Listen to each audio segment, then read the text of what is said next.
Welcome to Fire Breathing Kittens, an actual play podcast. Every episode microplot is a complete adventure with a beginning and an end that fits into the overarching macroplot of the whole season. Because they stand sturdily on their own, you can listen to these adventures in any order and can skip any you don't enjoy. Today, we are playing using the combat mechanics from a game called Welcome to the WWA, which uses the core microsystem. In this game, woodland creatures duke it out in a wrestling ring to become the greatest fighters around. How will the fire-breathing kittens possibly end up in a situation like this? If you're familiar with this season's episodes, you know that anything's possible. A bit of a disclaimer, it's our first time playing this game, so we probably won't do everything perfectly. If you enjoy these mechanics, you can find Welcome to the WWA on drivethrurpg.com/product/333538 and the core microsystem using the same URL, but replace the product number with 323467. That's drivethrurpg.com. Build your own Welcome to the WWA character and play a game with friends. Speaking of friends, today we are joined by Ava. Hello, y'all. My name is Avarice H, but you can call me Ava. So, Ava is a campion, about 5'2", maybe 90 pounds at most, with black and white hair, red eyes, purple skin, and a pair of golden horns, usually keeps hidden by a hat. And she wears goth cowgirl clothes, and she's got two little dragons, one black suited dragon named Penny, and a stained glass dragon named named Malum. His name is Malum, not Ava. Her name is Ava. And she also has wings, big pair of crimson and black wings. All right. Then we have Ignatious. Good evening. I am a 2'6" tall gnome with thick black sideburns and a handlebar mustache, dressed to the nines with a tailored black suit, and today I'm wearing a lavender vest and matching cravat. And we have Errol. Yes, hello. I am wearing a large wide-brimmed hat with a large feather in it. I am a 4-foot-tall halfling. I have a burn scar on the right side of my face, as well as an eye patch over my right eye, a puffy white shirt, gold rings on my fingers, and a pair of new shiny boots. Currently, I am looking at a contract that I had just written up with a Jesters Guild that we had recently encountered. That's neat. Thank you. The core microsystem is designed to mold into whatever you like, so for this episode, I've made a mystery. To save time for mystery solving, I'm going to speed things along. Ava, Ignatious, and Errol, you've already met the guild hall, accepted the job, and are on your way. You're holding onto a job notice. It reads, "Hello there, brave adventurers. I need your help. Or more like, someone else needs your help. They need experienced fighters to enter a wrestling association to handle an incident. If you're interested, meet me in my garage, Bixby's garage, over there by Nicomoy Community College." Signed, Bixby Cockrotongue. You arrive at Bixby's garage. It's a sizable maintenance shop with large bay doors opening up to a tarmac road. The smell of gasoline fills the air. A faint beep beep can be heard in the distance. A rapidly approaching trail of smoke appears down the road. You can't make out what it is. Beep beep. Is it a race car? Beep beep. No, it's a roadrunner. Just as it seems like it's going to run right into you, it takes a sharp turn into the garage. Okay, interesting. So, I go to Nicomoy Community College part-time. I'm like a student there, study detective work and private investigation stuff. Do I know of this Pixabay? Or have I heard of them before? Or this garage? Oh, I know who Bixby is. The last time we encountered one another, there was street racing in Nicomoy, and I got turned into a raccoon along with some other companion of ours. Perhaps you've heard of the Trichomoid Drift. Oh, so that's what that was. Indeed. So Pixabay's... He turned you into a raccoon, you said? Yes, Bixby is a frog fella who is very skilled at transformation. In fact, Bixby was a former college professor at the community college. So you've heard of his name. I see. You said former. Why doesn't he work there anymore? He's retired. He's an old guy. Oh, okay. Old man. I see. He spends his days now working on maintenance and vehicles and gadgets and whatnot, and crazy experiments. You've heard many stories of his crazy endeavors. So I'm curious about this Roadrunner. Does it seem to be being chased by anything or anyone? Nope, it just arrived the same time you guys did and just made its way inside the garage. I'm going to approach Alright. this Roadrunner and I'm going to say, hello, friend Roadrunner. What's your hurry? What's going on?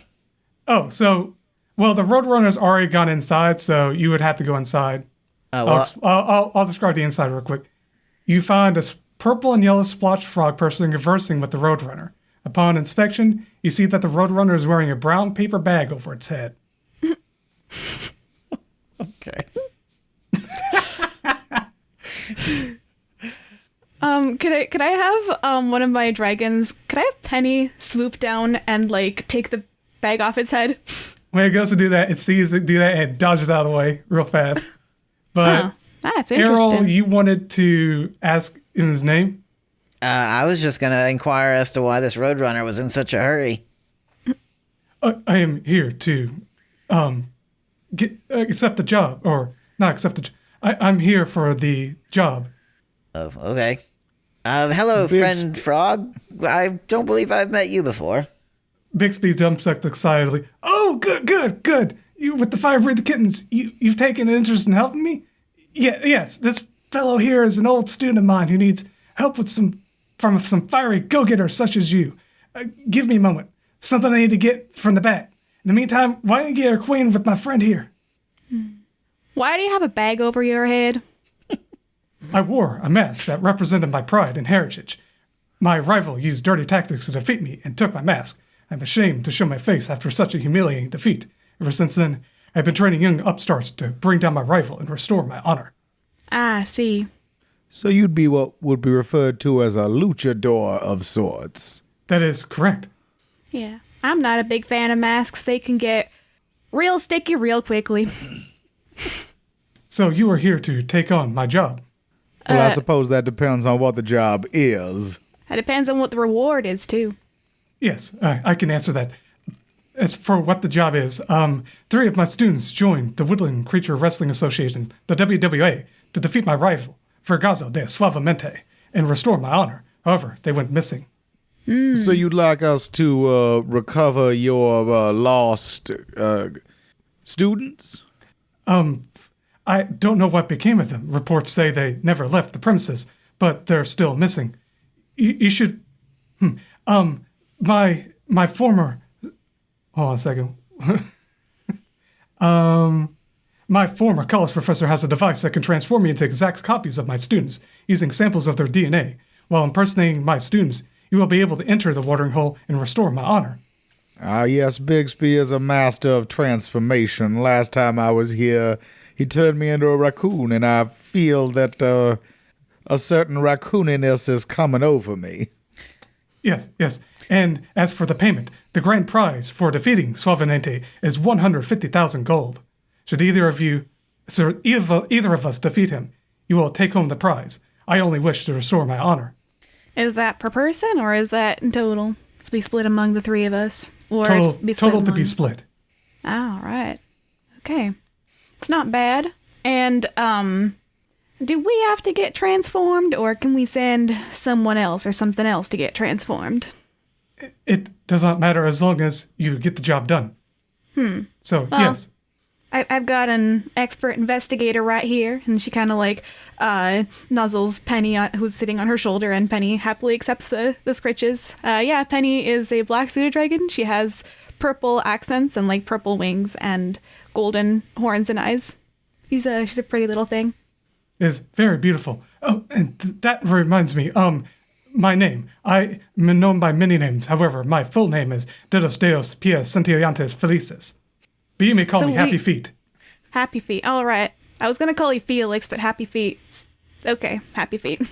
Jim, could you say that one more time, just a little bit slower? The whole name, Yes, please. Dedos Deos, that's Dedos, then De, then Los, Pies, which is pies, pretty much, Centillantes, Cent, ELLEA, NTES, and then final Felices, which is Felices. Okay. That's his full name, but his ring name is Happy Feet. And what did you say your rival's name was one more time?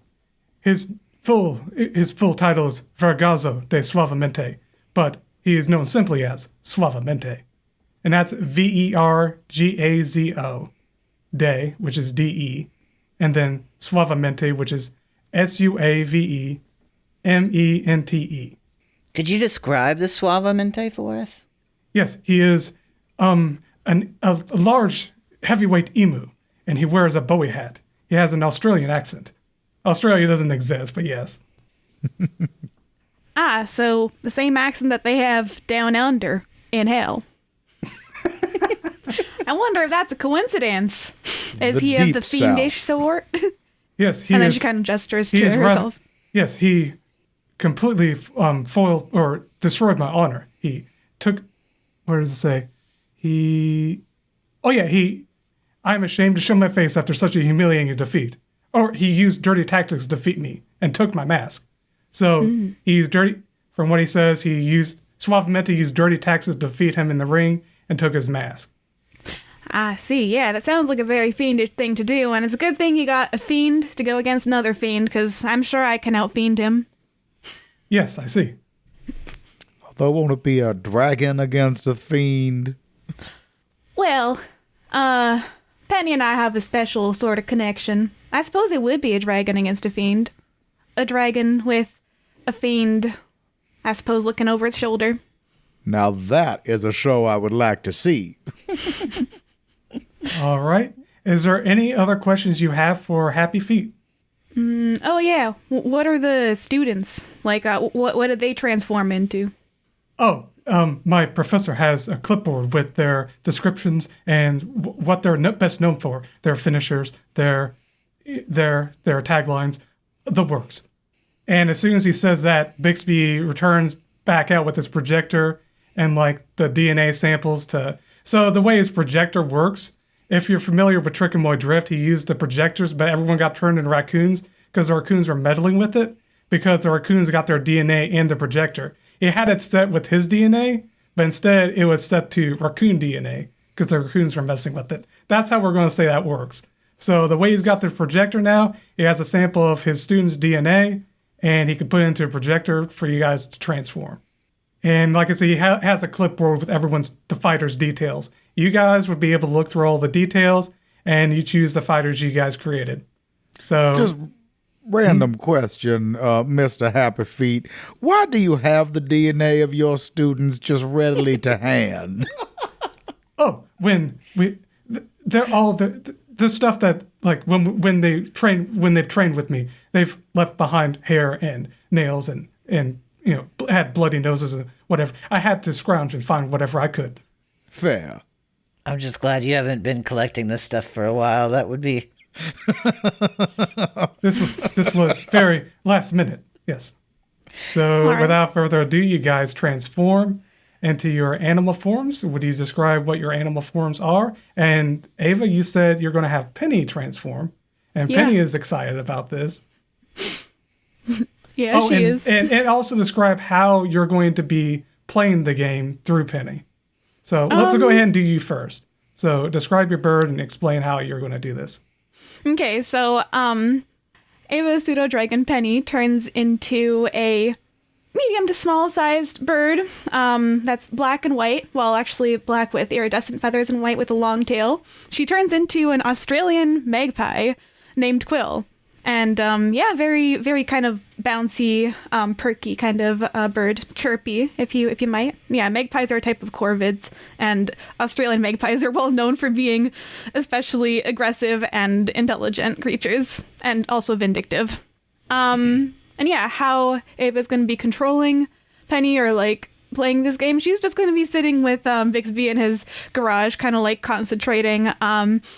She probably would make like a sort of almost like a token board and just like move the token for whenever she wants to strategize. So yeah. I can imagine that she's just sitting in the garage with Vixie. Vixie's also like cheering on. Okay, that's cool. Drinking And probably coffee and maybe some alcohol. Yeah. And by the way, what is your current character's name? What is the Magpie's name? Oh, Magpie's name is Quill, the bamboozling bird. Okay, awesome. Next is Ignatious. Ignatious is going back to his roots and getting transformed again into a raccoon named the Thrash Panda. He is a kind of chubby raccoon that wears a mask over his mask that he thinks disguises himself for some reason. And his finisher is hit him with a trash can, where he just grabs a nearby trash can and starts wailing on you with it, which is why he's called the Thrash Panda. Mm-hmm. And then we have Errol. I actually have a question for you real quick, GM. Is this the device that transforms us, is it like a chamber we enter into, or what is the mechanism behind? It's like one of those old school the projectors you see in a school, like old-timey like light projectors. Oh, so you like stand in front of the light? Yeah, you stand in front of it in the light, and then it transforms you. Okay, well, so that's Errol, what was used in. Errol doesn't really look at the sheet.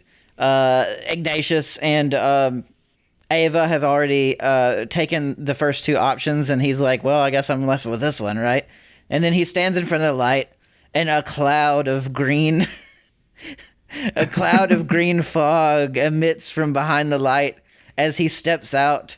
And standing there, you see a medium-sized raccoon with a mohawk and just this essence of stench as Maddox, the malodorous misfit, emerges from the light. Awesome. I love it. Yeah, indeed. Oh, I would actually like to, I just thought of something, and Ava's actually, she's not going to just hang around Bixby's garage. She's going to be going around Nikamui and shadowing her father, Blytheward, because she's like, I'm too busy for just sit around in the garage. This is so funny. Yeah, so she's like every now and then she'll just like freeze and like channel her senses through pennies, but usually it'll just be like something that's almost like an AFK arena kind of game. Like a mobile game. You're like, oh, well, what am I doing today with Penny? I respect the hustle. That's a good side gig. Oh, that's great. That's funny. We'll keep track of you every once in a while. All right, so you guys go off to do your thing, and actually, that was his old name. Happy Feet actually makes his way out there before you guys, so he just zooms on in the direction you're supposed to go. But you guys know exactly where you're going. You're going into Tamuli Wood. After trekking north into Tamuli Wood, you arrive at the gate of what appears to be a carnival. Colored tents and balloons are set up everywhere with all manner of concessions. Carny games line the trail. The smell of popcorn and funnel cake wafts past your nostrils, and the sound of laughing children and excited crowds echoes all around you. Up ahead, you see a structure with a large sign reading WWA in big emboldened letters. Errol, who is now Maddox, is going to look over at Ignatius. Man, that funnel cake smells good, but I keep getting a whiff of something. Something's foul around here. What is that smell? And Ignatius, who's been kind of trying to breathe out the side of his mouth away from him the whole time, goes, well, I would encourage you to think of the name of your transformation, and malodorous is putting it gently, may I say. Oh, I forgot to read the sheet. Well, you smell strange. like sheet. I can't smell a thing. Wait, I'm a bird. Birds can't smell. Well, then you have a great and distinct advantage, Miss Penny. But I do have the instinct to peck things for some reason. And then she flies on top of Maddox and begins just pecking at the white stripe. You guys see to your side corner of your eye, you see like a little like squirrel and chipmunk look like siblings.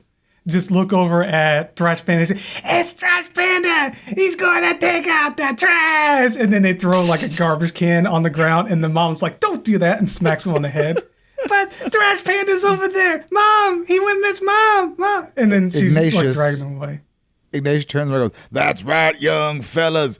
Today we're gonna go in that ring and we're gonna hit them with a trash can." Yay! And he picks up the nearest trash can and smashes it on the ground.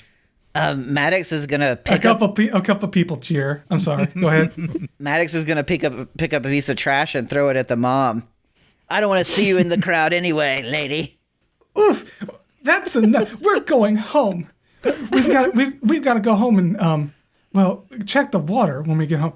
Mom, and then they just walk away. But Mom, the trash pan. And then that's the end of them. They're walking away.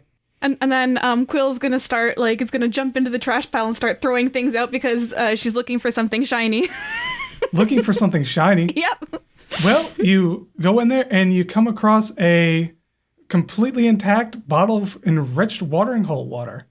Nice, cold, and refreshing looking. I'm obviously too small and weak to pick it up, but I'll try to drag it out a little bit, fluttering my wings, and then I'll start picking at the bottle, seeing if it'll open. Yep, you're able to open it. Oh wow, this is a very sharp beak that I have. And then she's gonna start drinking from the bottle. Ever seen a bird drink? It's adorable. Tips the beak down and then back up. As you drink the refreshing water, you can't help but wonder what makes it so special. You decide to read what's written on the label. Enriched watering hole water. Enjoy the finest stuff this side of Guasseau. Serving size, 3.5 fluid ounces. Servings per container, 5. Volume, 16 fluid ounces. Part of a 2,000 calorie nutritional plan. Hold on. Something about this seems off. I'll try to figure out what's off about it. Roll in-ring psychology. Do I add any bonuses to it? Is this, would this be student of the game? Or no? Yeah, It's that'd be noted student in of the game. surroundings. All right, so I'll have to roll 5 dice then. And Yep, choose the highest, right? 5d6 and choose the highest, and then add your student of the game. Ooh, I rolled 1, 4, 1, 3, and a 6. So I'll choose 6. And Yep. plus student of the game is 8 total. You notice the math doesn't make sense, missing other key details such as ingredients, and what does it mean by plan? You suddenly get a sinking feeling. It's like a hyper-focused condition of schizophrenia about water. You begin to question whether or not the water you drink has something in it. Can this label be trusted? Can any water distributor be trusted? As you question this, you begin to get thirsty, but you're too skeptical to drink any more water. You want to hear from a trusted source that any water you drink is safe. You take 1 harm in in-ring psychology. Oh my god. What? Okay. Basically Quill is just gonna say, oh my god, this accent is... My word! Water cannot be trusted ever. You must never drink water. No. What is this? No. And then she just flies away and just sits on a branch somewhere and just stares at the trash can. It's oh wow. Ignatius is going to go over and inspect the bottle of water and not going to drink it, but going to try to see. He has dealt with weird water before, and I guess, I don't know what he could do, but trying to see if there's a connection between the two. If it smells like normal water, if it gives off a weird magicaliness or something, maybe. I don't know. Let's see. Roll in-ring psychology with any appropriate skills. Would quick thinker apply? Unfortunately, no. This isn't quick thinking. This is just... Then I don't really have any skill, but my highest is a 6. Oh, go ahead and roll for it. I mean, my in-ring psychology, I have 5, and I rolled a 5d6. I got a 6 for one of them. Okay. You can definitely tell there's no smell, but using your adventurer's intuition, you understand that it's definitely a chemical in it, and it's one of those scentless, odorless, colorless chemicals, and something's definitely messing with Penny's poor brain there, because you saw her shake her head like it's some kind of chemical messing with her brain.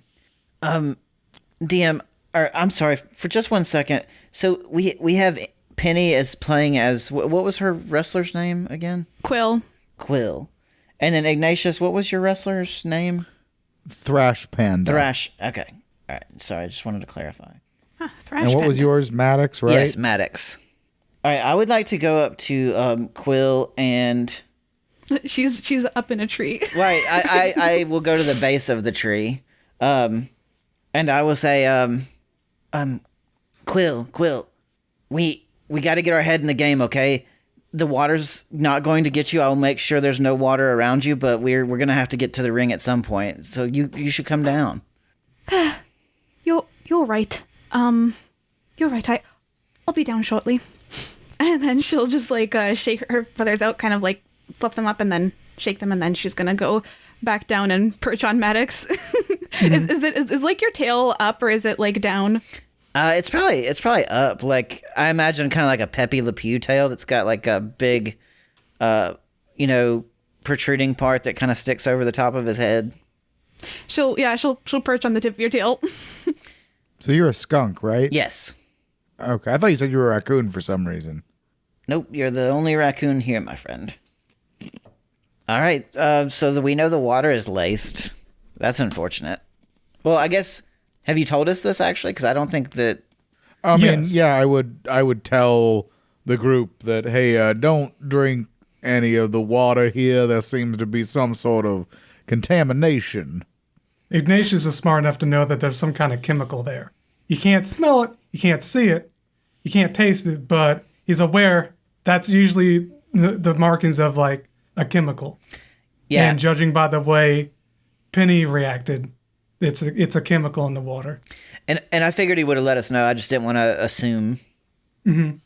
Well, this was my first time trying water in a while, to be honest. I usually only drink coffee because that's what Avarice drinks. So water is just not good. You heard it here, folks. Water, bad. Coffee, the elixir of life. Also, never give your pets coffee. It's probably gonna be bad for them. Disclaimer. Yeah, caffeine is very bad for dogs. GM, are there any like fruit vendors or like watermelons laying around? Yeah, there are vendors there. You guys would have money and stuff to spend on small things like vendors and like carny games and concessions and whatnot. I would just like to snag like a watermelon and like break it open and give it a test like bite just to see if, I don't know, maybe everything here is it everything that's bad? While this is happening, a 3-foot, 4-inch tall desert cottontail rabbit folk wearing a black suit and sunglasses approaches with a dolly carrying bottles of the mysterious water. You notice the rabbit folk has a tattoo on their cheek. Quill is gonna quickly fly down and like perch on the water and just yell at the top of her little bird lungs, "Don't drink the water! The water's contaminated! No water, ever!" This is happening. The rabbit folk just looks at me and goes, "Wait a minute. How'd you get out? Security! Wait, I'm security!" And the rabbit folk like jumps backwards and gets into like a fighting stance ready to fight you. And I'll fly upwards, just be like, "Try, I'm a bird." Can I hit him with the trash can? Yes. So this is the beginning of a frame. So in a frame, everyone just chooses their actions, and all actions are resolved at the same time. So if you guys are want to wait to see what this very Chico-looking rabbit folk is going to do, I can go ahead and tell you what he's going to do. He's going to throw a carrot at Penny here. Quill. But well, Quill, yeah. But you guys can do whatever you're going to do now. Also, around you guys, now that the fight's breaking out, you have the crowd kind of forming around you guys, like cheering you guys, like, yeah, I don't know who you guys are, and it's like, do the dive bomb, and you hit him with the trash can, and just things of that nature. And what was Errol's finisher again? The licorice twist. The licorice twist. That's right. Give him the licorice twist. So, and he got kids cheering, he got parents and adults cheering, All these animals cheering you. They've got a circle around you guys with this one rabbit. This rabbit's like super excited. If you know Chico, how Chico like gets super excited and he like jumps the gun, this rabbit is acting the exact same. I have an idea, but I don't like that he's threatening my friend with a carrot. I would like to try and run in and disarm him quickly, if at all possible. That could be an attack roll that targets their grace. So there are 5 stats. There are more than 5 stats in the core system, but in this system they just use 5. And each stat represents a different HP bar. And you can target certain stats. So if you're trying to disarm him, like grabbing hold of it and holding him down, you would roll for grace plus. Do you have a skill that's related to that? Technical wrestler, I believe, or something in that. I have technical wrestler. You would roll a grace plus technical wrestler. All right, I'll give that a shot. And then I roll against that. And it is based on levels, right? So if I get multiple successes, that's better. Or you only take the top You go one? for the highest. You go for the highest and then add your skill. Okay, so I got a 9 total. A 9 total? Okay, you succeed and something positive happens. And the players get to choose positive things that happen to them. I have an idea. You'll deal 1 harm at the end of this frame. For I guess you're going to go behind and grab him. Or kind of try to disarm him. I have an idea. Just tell me if this works or not. Mm-hmm. I would like to, as I'm heading over to him, I'd like to pick up one of these bottles of water, and I will pull the arm with the carrot down, and I will hold the water up to his mouth, and I'll say, "Let's see you drink your own water, sir. How about that?" Nice. So that'll deal an extra harm to him. I mean, I want to see if he'll actually do it. Like, I'm just trying to show the crowd that, like, he won't even drink his own water. Oh, I see. Okay, so you're doing that, and the crowd's like, "Yeah, drink the water, drink the water." Okay, so that's gonna affect him as well. Okay, next, well, whoever else wants to go, Penny or Ignatious. I also want to go. I want to use my fast talker skill. And that says here, getting yourself a title shot or distraction, and I would like to use it for distraction, maybe like even stirring up the crowd a little bit. I'm gonna say, you should be ashamed of yourself, selling this water that is laced with something and possibly poisoned. If you know Avarice, she'll be after you for sure. The crowd's like, yeah, the water's bad. You should be ashamed of yourself. Boo, boo. And they're booing him, and he's feeling bad, and it's going to affect his entering psychology, I think is what it affects, or maybe charisma. It's charisma, so I roll 3 and then I add 3. You'd be hurting his feelings. Yeah, it would be his charisma that I'm targeting as well. I feel kind of bad, but also, I mean, yeah, she would be doing this. And Ignatious. I'm going to use my quick thinker to feign that I'm going to hit him with the trash can, but I'm going to miss and crush all the water he's got with him so that he can't give it out to anybody with the trash can I'm going to hit him with. Oh, by the way, did you roll? I rolled a 2, a 6, and a 6, and my fast talker is +3, so that's a 9. Oh, yeah, you definitely, yeah. And you get to choose. Did you already choose something extra? Is there a way I can like regain the point that I lost? In ring psychology? No. Oh. Okay, then I guess the extra would be the crowd kind of focuses on Quill and cheers her on, I guess. Okay. Maybe. She'll get an extra +1 to her. It boosts her ego. She'll get an extra +1 to her next charisma check. Yay. So just keep that in mind, write that down. And what was that for Ignatius? Oh, yeah, you were going to target the water bottles. Yeah. Go ahead and roll whatever that would be. Yeah, I guess it would be... go ahead. I was hoping it would be quick thinker because I'm trying to destroy, like, rather than go after the guy because I see Errol has disarmed him from killing Penny with a carrot that I can... Your objective is to destroy the water bottles? Yeah. In order to stop it immediately. No one touched the water. It's bad. Okay, go ahead and roll your quick thinker. I got a 6, and my quick thinker is 4, so a total of 10. Nice. So, yeah, the water bottles are definitely destroyed, and something else good happens. The water squirts into the guy's eyes, and he can't see. Okay. You guys are ultra bullying this rabbit folk. And the rabbit folk, like I said, went to go attack Penny, so he gets a carrot off, and let's see. It's Second. 4. So you have to roll your might. Might? Which side is that? I'm sorry. You would roll intestinal fortitude. Or intestinal fortitude or grace.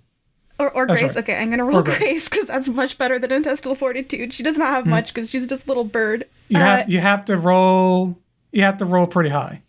So roll your grace and choose the highest dice. 5. 5. Okay. That just makes it.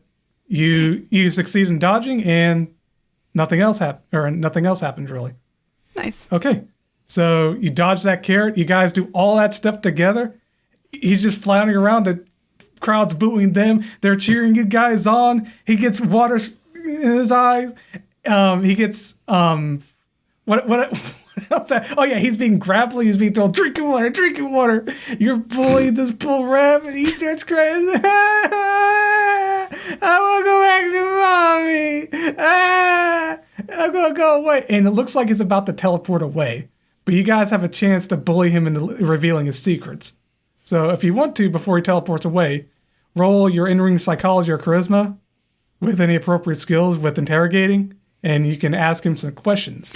I would like to use manipulator, and I'm gonna say to him, "Look, man, we can put this all behind us, but we need to know who put you up to this, poisoning people. We need to know who's at the root of this." Okay, go ahead and roll. Like I said, go ahead and roll your whatever dice in the skill. Okay, it's charisma, and I have a +2 in manipulator to add. Mm-hmm. I got a 7 total. 7 total. Okay, you crack him a bit. The water, it's drugged with mind-altering chemical. Makes you paranoid and obedient. Please don't give it to me. Who put you up to this? You gotta roll again. Oh, sorry. And if someone else wants to go ahead. Yeah. Go ahead. Go ahead. Oh, Sorry. okay.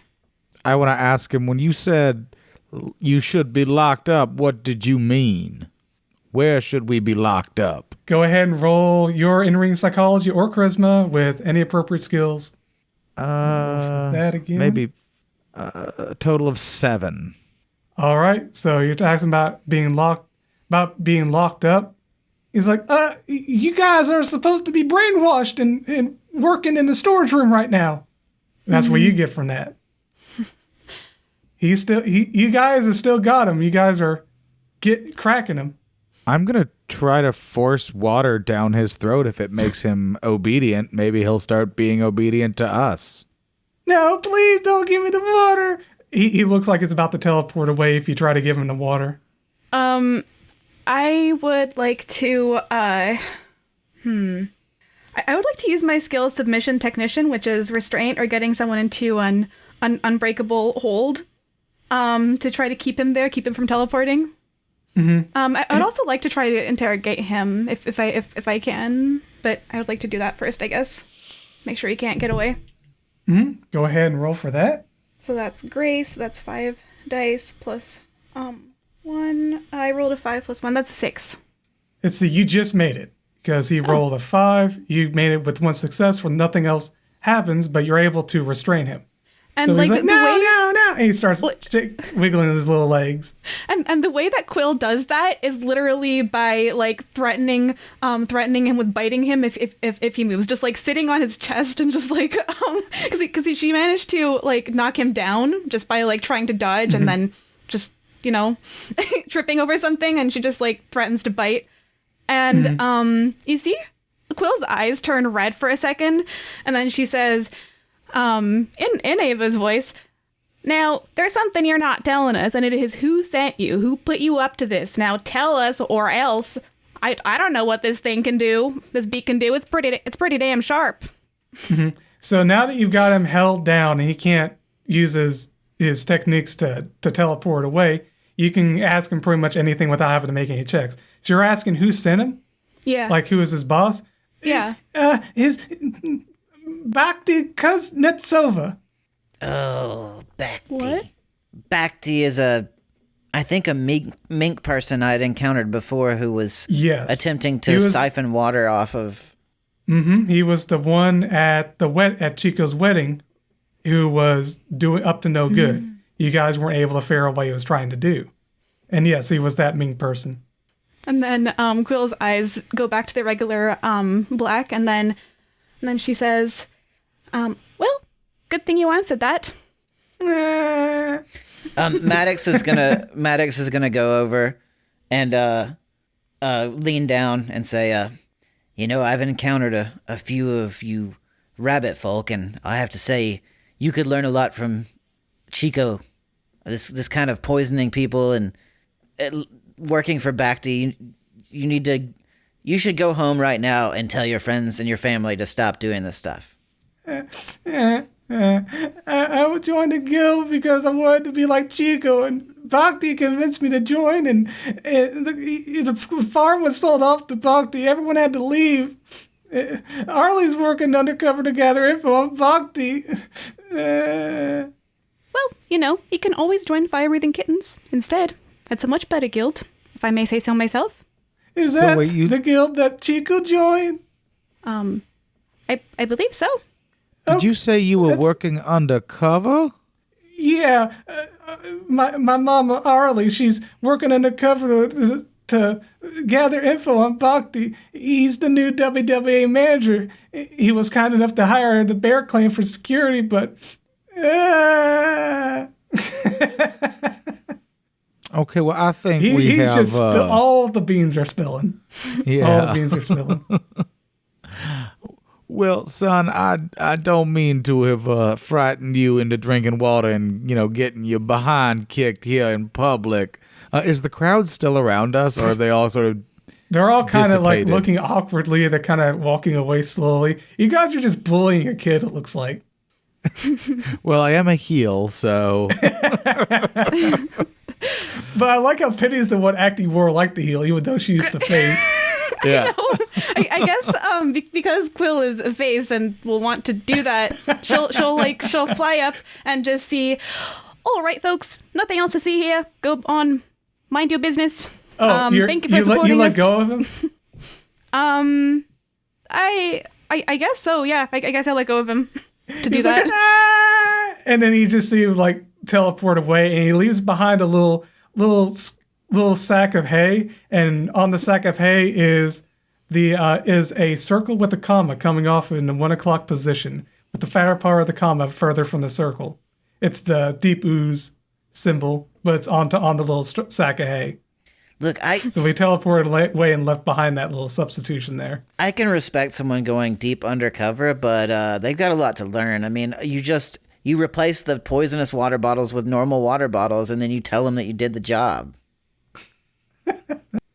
But Yeah, that's all you guys can glean from that interaction. Well, we now know where our counterparts are. Should we just sneak straight down into the basement and try to rescue them? I think that's a good idea, because even if Yeah, even very if good idea. like I'm sorry, even if we have to wrestle or something like that, then we'll have backup, or perhaps we can, who knows? There's all kinds of scenarios we can do once we get them released. So where do you guys wish to go? Do we have any idea where the storeroom is? We probably should have asked him that before we let him go. Let's go find another kid to bully.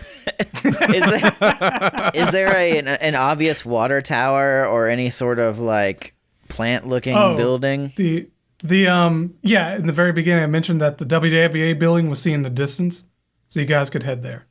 Yes, and I could provide a bird's eye view if you need. I'm sure it wouldn't hurt. So yeah. guys head to the building? That sounds good to me. Okay. Yeah, I'm flying high there. Trying to like stay in the treetops to not be like super noticeable. I'd like to, I guess, scout a little bit. Oh, you're going to scout? Go ahead and roll in-ring psychology with, I would believe, student of the game. Yeah. Only 4 dice this time. My highest was a 4, student of the game is a 2, so it's 6. Yep, you're able to see it. Using your adventurer's intuition, you find the VIP access door off to the side. A rabbit folk with a tattoo on their cheek, wearing a black suit and sunglasses, guards the entrance. Though they're not paying attention, they're leaning against a wall, crafting a straw rabbit doll. Interesting. Okay. So you found the side VIP entrance. Side VIP entrance. How about the storage room? Would I have any idea where that is? Do I see anything that looks like storage? With that high of a roll, you'd know that the storage room is probably behind the VIP access door. VIP access, you know, like goes to like backstage halls, and storage rooms are in backstage halls. So you found a pretty good way to get to where you want to go. Okay, so in that case, I will go back to the party and tell them that. Tell them, so I found the VIP entrance, and that is where the storage room is hidden behind, it looks like. Good work. Well, I think we should try to talk our way past the guard, and failing that, hit him with a trash can. True. One other thing of note is that he is building a straw rabbit, like the one that we found. Well, let's try to drop Chico's name. The other ones seem to know him and think of him in high regard, that, perhaps Chico sent us, he's on his way, and he said we need to go in and check out things for him ahead of time. Actually, I have a little insight on that. The last one we talked to said that he was working for Aunt Arlie, and Aunt Arlie is like a very kind of scary motherly figure to a lot of the rabbits. So I think if you name drop her, I think they're more likely to listen to what you have to say. Well, then let's drop her name then. Yeah. Okay, so you go to that rabbit that's crafting a straw doll. He's just lounging there, crafting it, not paying attention to you guys as you approach. Okay, I know exactly what to say, actually. I just and thought another of it. detail, in case you guys missed it, he does have a tattoo on his cheek. The same one? Is it the same one? Yes, Yeah. the same one as the last one. Well, here's what we try to do first. If you're important, you don't even talk to the security guard. We just walk. True. So who's the talent and who's security? Who's the talent? I can be the talent. All right. So you are gonna walk in between me and Maddox here. We're just gonna push on past. If he tries to stop us, that's when we drop the aunt's name, and I'll leave that to you, Maddox. And then failing that, I'll sneak up behind him and hit him with a trash can. That sounds like a solid plan. So What's you guys your charisma? You guys don't even... What's your charisma, Maddox? Mine is 4. Okay, yeah. So we have the same charisma. So yeah, you're as likely as I am. You guys don't even need to roll charisma or anything. You guys just walk up, kind of get ready to talk to him, and he just waves his hand up and says, "Clear," and just opens the door for you while he continues to craft it. Okay. You guys just make it through perfect without a hitch. So you guys make your way into the backstage hallways. You enter the backstage hallways of the Watering Hole Arena. Low-ranking wrestlers pace the halls between rooms. Rabbit folk security guards are stationed at most doors. As you approach certain guarded doors, they will politely open them for you, but at all of the doors you're barred from entry. Some security guards bear tattoos on their cheeks, while others do not. That one was easy, but the other ones probably won't be. If you guys need a description of like what all rooms you have access to, what you don't, how many guards with and without tattoos, I got a list here for you. So you guys want to write this down? Does the tattoo make any difference of which rooms they're guarding? Like, do the ones without tattoos let us in the rooms? The ones with tattoos don't let us in the rooms? Some of them, let's see. I'll write this list for you. You can make that discern that for yourself. So the doors that are open to you, list all these together, and I'll list how many guards and whether or not they have tattoos and whatever. So the doors they'll open for you. The main lobby, which has 1 guard, no tattoo. The locker room, which has 1 guard with no tattoo. The bathrooms, no guards. The infirmary, no guards. And the kitchen, no guards. And then the doors that you are barred from entry. The door you just came through, the VIP access door to outdoor concessions, there's 1 guard with a tattoo on this side of the door, on the inside. There was 1 on the outside and there's 1 on the inside. The wrestling ring, which is a double wide door with 2 guards, no tattoos. The manager's office, which has 1 guard with 1 tattoo. And the storage room, which has 1 guard with 1 tattoo. Well, 1 guard with a tattoo. So once you guys have that written down, if you have any questions, need me to repeat something, let me know. That's all the connections to the backstage hallways. Lots of connections. Lots of guards. But no one's really attacking you like that first dumb rabbit. What is the tattoo on the face? What is that tattoo? It is a circle with a comma coming off of it in the 1 o'clock Okay. position. Yeah, it's the deep ooze. So some of them have the tattoo, some of them do not.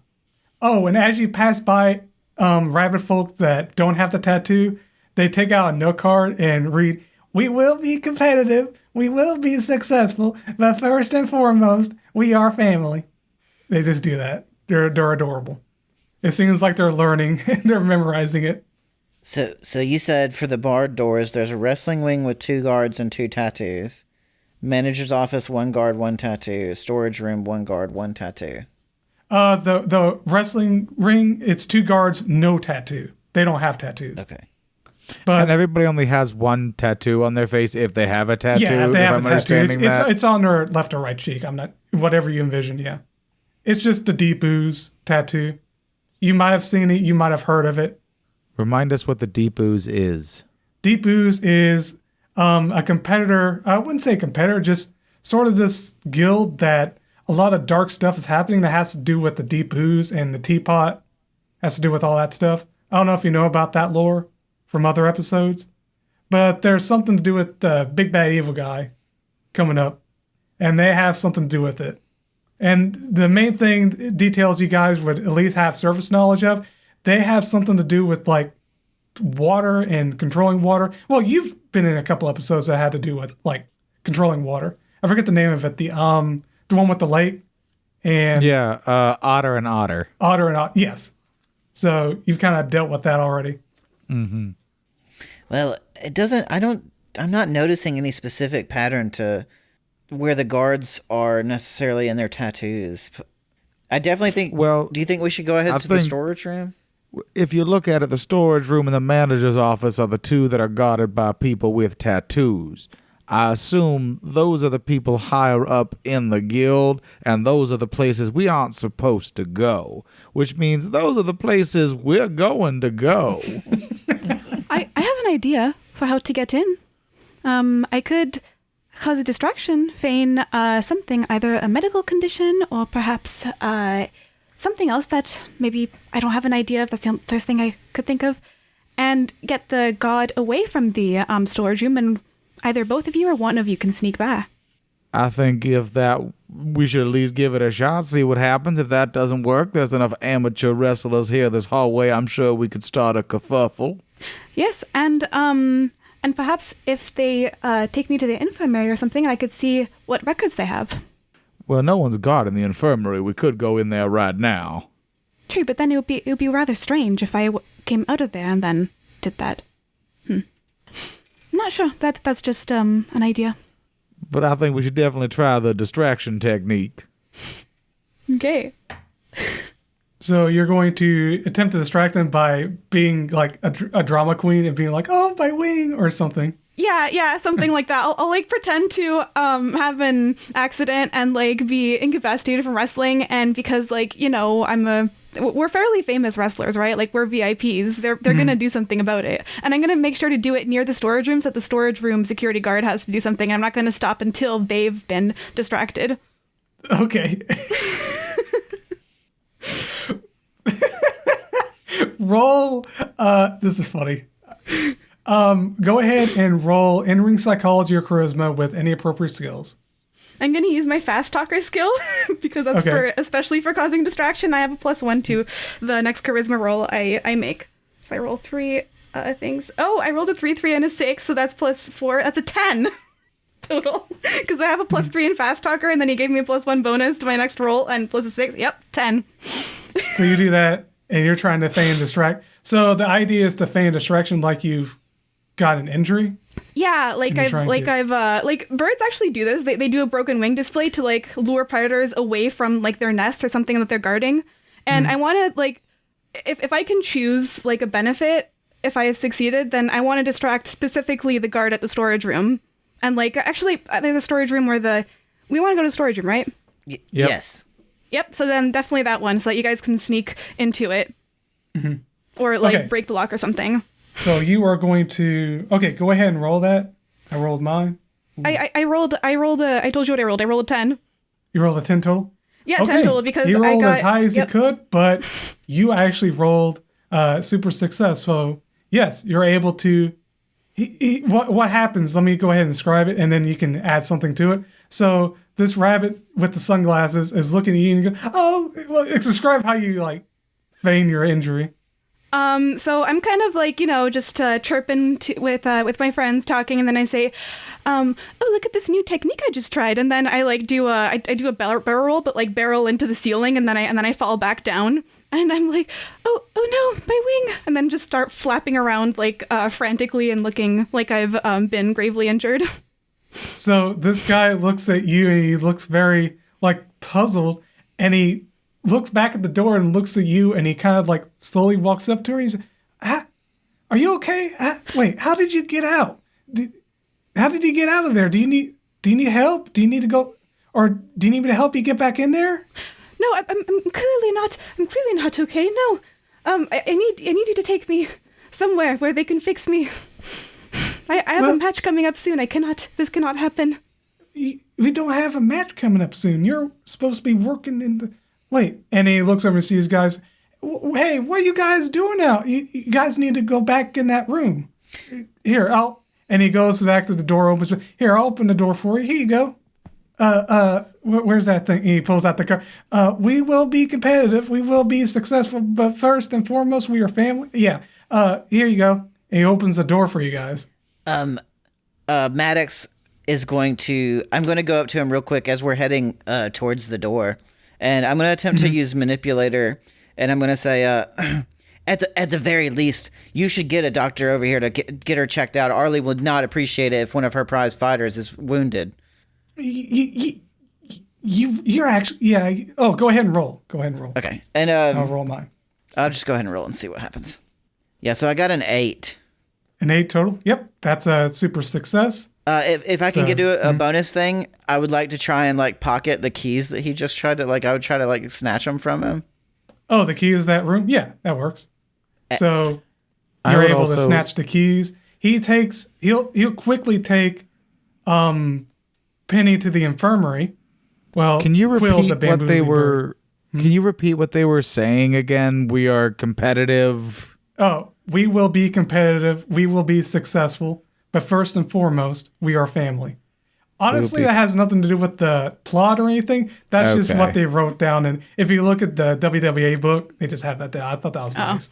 I just didn't know if that was like an activation for the brainwashed people to control them or something. Yeah, or like a code or something. Oh, I didn't even think of that. But yeah, Penny is actually taken to the infirmary real quick. You get some aspirin and you actually recover that harm.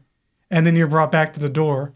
Nice. And you guys you took the key. He doesn't even notice, but you guys have access to it. He lets you guys in. No problem.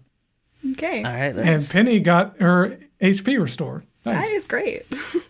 You just took I don't know what's good for, I guess what's good for headaches is what you took. Yeah. Mm-hmm. I so guess you guys have access to the storage room. And he says, all right, get back to work. He says with a smile and then closes it. You guys are really nice to this, buddy. So, as you enter the dimly lit room, you're overcome with the smell of mildew. Rusty pipes line the ceiling, dripping water all over. A wall with gauges and valves can be seen tracking the pressure and distribution of water to key areas around the watering hole. I don't think I ever explained what the watering hole was. The watering hole is the name of this pretty much area, the town, where the concessions and the WWA arena. It's called a watering hole. It's like an animal watering hole, but they built an arena around it. So when I say the watering hole, that's what I'm talking about. You would understand at that point. You see shadows moving and hear small frantic movements around the corner of the room. I'm going to go investigate the sound. Okay. Around the corner, you see stacks of water bottle crates ready for distribution labeled enriched watering hole water. A small assembly line of 3 animals work together to prepare the water for delivery. A skunk fills the water in the bottles. Then a magpie uses a dropper to add an unknown chemical. And finally, a raccoon twists the caps on and loads it onto the dolly. Well, I think we found our counterparts. Ignatious is going to walk over and try to just take the chemical away from the magpie and like stop that from getting put in the water? While this happens, while you're on the way over there, you kind of start taking a couple steps. You hear a buzzer go off. You then see the three animals drop everything and rush to a previously looked over wall-mounted water dispenser. It's like a giant version of one of those water bottles for small animal cages. They start fighting one another, trying to drink as much water as possible. They start tearing, scratching, biting, and pegging one another, barely able to get more than a few drops each. Then the buzzer goes off again, and they reluctantly, but obediently, return to their workstations. While that buzzer was going, I'm going to go over and smash the bottle of chemicals while they're not even looking at me. You're talking about the bottle that they were drinking out of? No, the bottle that they were using the dropper to put in the unknown chemical. I'm going to take that. Okay, so you want to take the bottles that they've already capped? Or No. Like, how... Oh, the ones the magpie was putting droppers of things into each bottle. I want to take the chemical away that she was putting in the bottles. Mm-hmm. Let's see. So you're going to try to forcefully take it away. Okay, go ahead. Well, no, and I'm doing it when if that buzzer goes off and they're not looking. I'm doing it while they're fighting over the other water because they've abandoned their position. Okay, when they abandon. So you wait for it. Yeah, it happens again. So the buzzer goes off again. They go to try to fight for the water, and you're going to take away the dropper? I mean, I would do that the first time the buzzer went off and they all turned. I would take that opportunity to take the chemicals away. Okay. So you go to do that, and when that happens, what happens is they stop. The poor magpie is looking around, doesn't know what to do. She's kind of out of it. You can definitely tell they're out of it. In fact, go ahead and roll in-ring psychology to kind of get some information on... Everyone can do that. Roll in-ring psychology to get some information on their behavior. Can I start the game? Yes. Nice. I got 6. But yeah, and you'd be able to... Okay, 6. Oh, okay. I got 8. Okay. I got 5. Okay. So everyone got these details. The animals aren't acting on their own. That's obvious. They're malnourished and need medical attention. You can definitely tell, like, they're manged, their feathers are like torn and plucked and rustled and everything. Judging by their habitual behavior, they're following a trained pattern. And then, while only 2 of you got this, I'm sure you would share this with the entire party. Destroying the buzzer or giant bottle should break the pattern and free them. But you're able, you take away the dropper, and what happens is the poor magpie doesn't have a dropper anymore. She just kind of looks sad as they're doing the work without her. But I've stopped her from tainting more bottles, which was my goal. Exactly. They're clean water now. I would say we should absolutely destroy the buzzer and the bottle. Mm-hmm. Yeah. Okay, you don't have to roll for any of that. It's very simple to just destroy those inanimate objects. I also think any of these bottles they've stacked up that have been tainted, we need to dump those out as well. Oh, absolutely, yeah. Mm-hmm. The poor animals just kind of stand there, kind of wobbling back and forth. They look very drugged. They look like they're just drugged and out of it and very weak. Will they follow our commands at all? Like, all right, follow me. Yes. Now that you've broken the spell that was on them, well, I call it a spell, but it's more like they were following a trained pattern of habitual behavior under the influence of that drug. But since you stopped it, you can actually like have them follow you now, and they won't they won't hesitate to follow you. Well, I'll say is there any other like windows or anything in here we can get out of, or do we have to go out the door we came in? Unfortunately, no, you have to go out the door you came in. So, yep, you're going to have to go past the guard.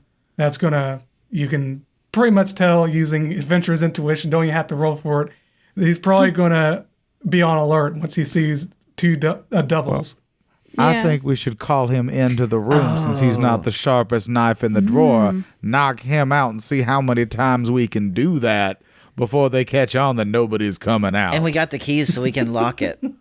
And aren't magpies masters of mimicry? Corvids are. Sure, yeah. Yeah. So let him talk so you can hear his voice and then call his friends in his voice. That is an excellent idea.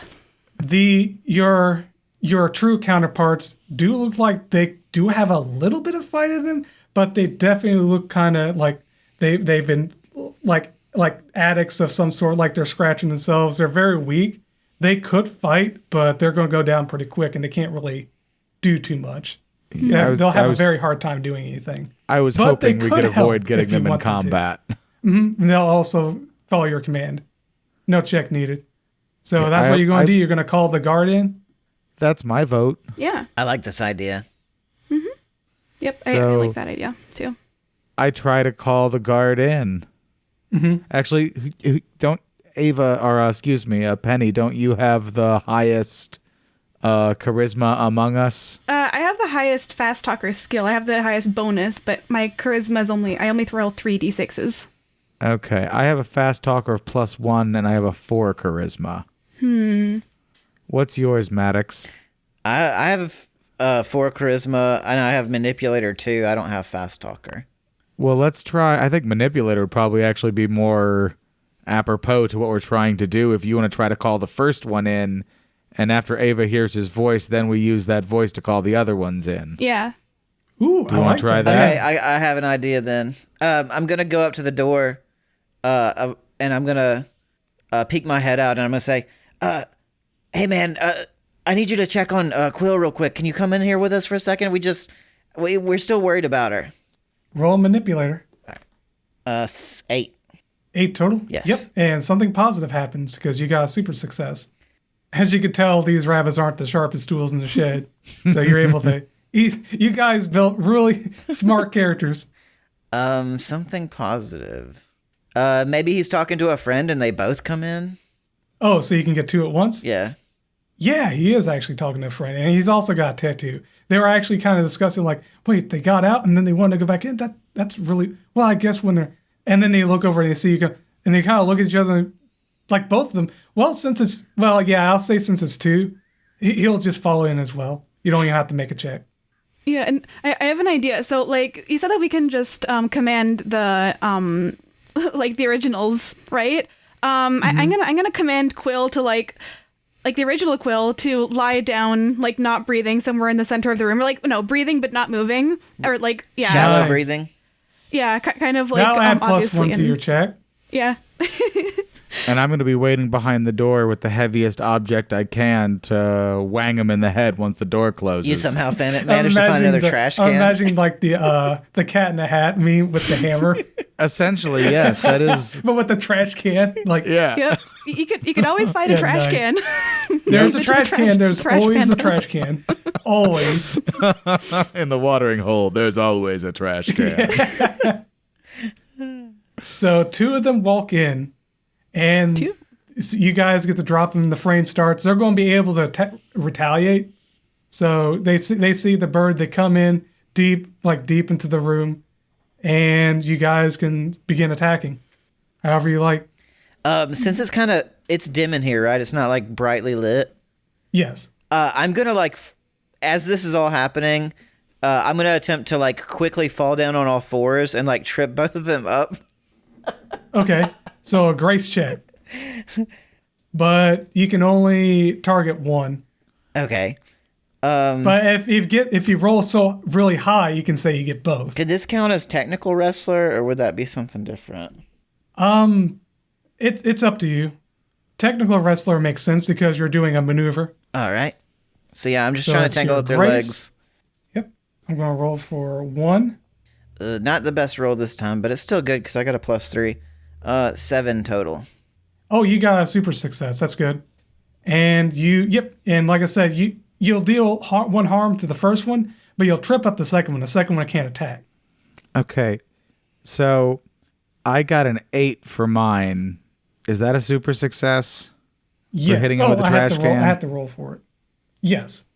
Okay. So my good thing I want to happen is instead of like I do hit him with the trash can, but hit him with the open side down, so he is in the trash can and then trips over Errol and is now rolling through the room in the trash can.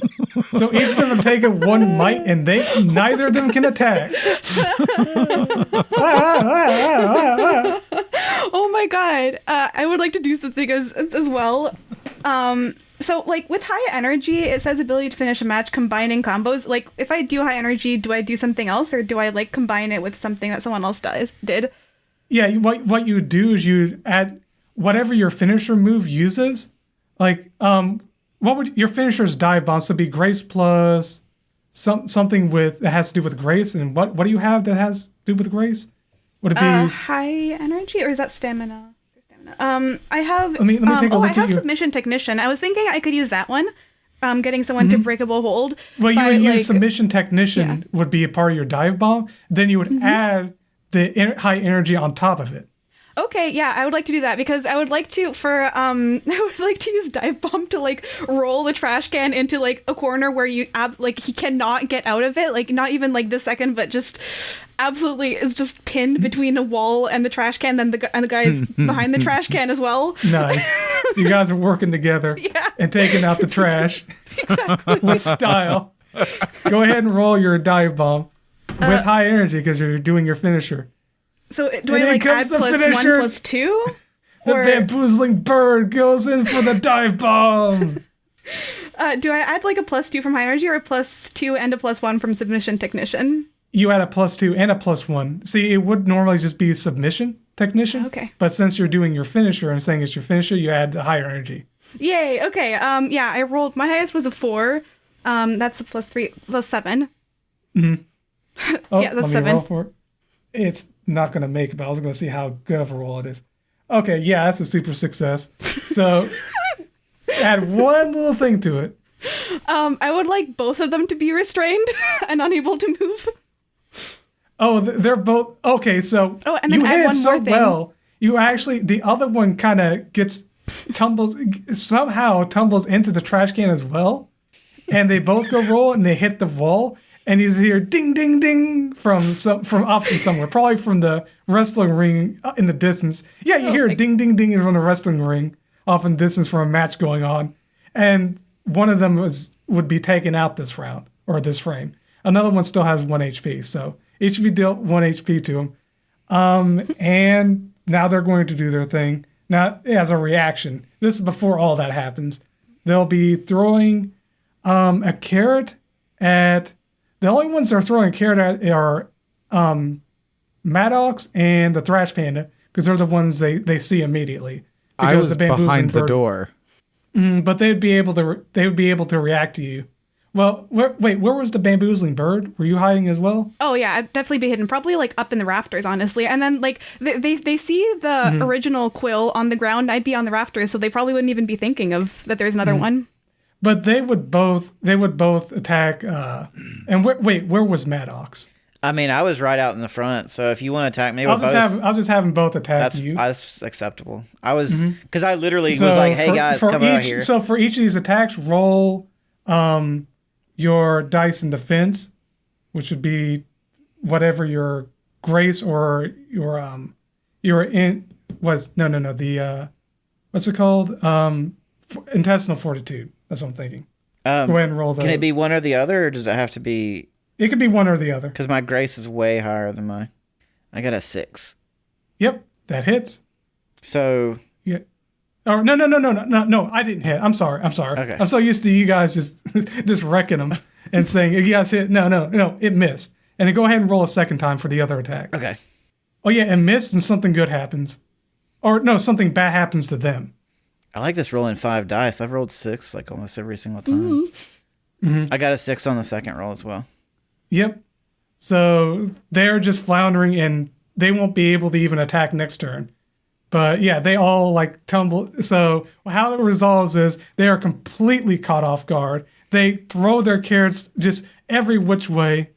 And you guys just completely do that combo. And they're both in the one trash can. One's knocked out and the other one's kind of wiggling and is like, it just kind of gives up. The other one's like, like screaming, like, and then a third ninja comes in, and that begins, and then the next frame begins. He's like, what's going on? My bros, what's happening? He's got a tattoo on as well. All 3 of these guys had tattoos. So next frame starts.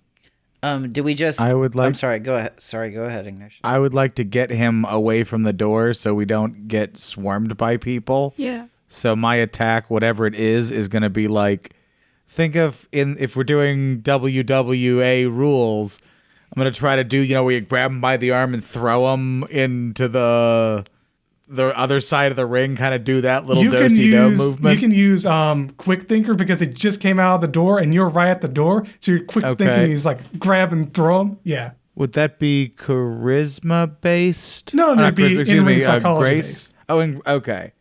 Because it's Quick Thinker. Then your character actually uses his smarts before his muscles.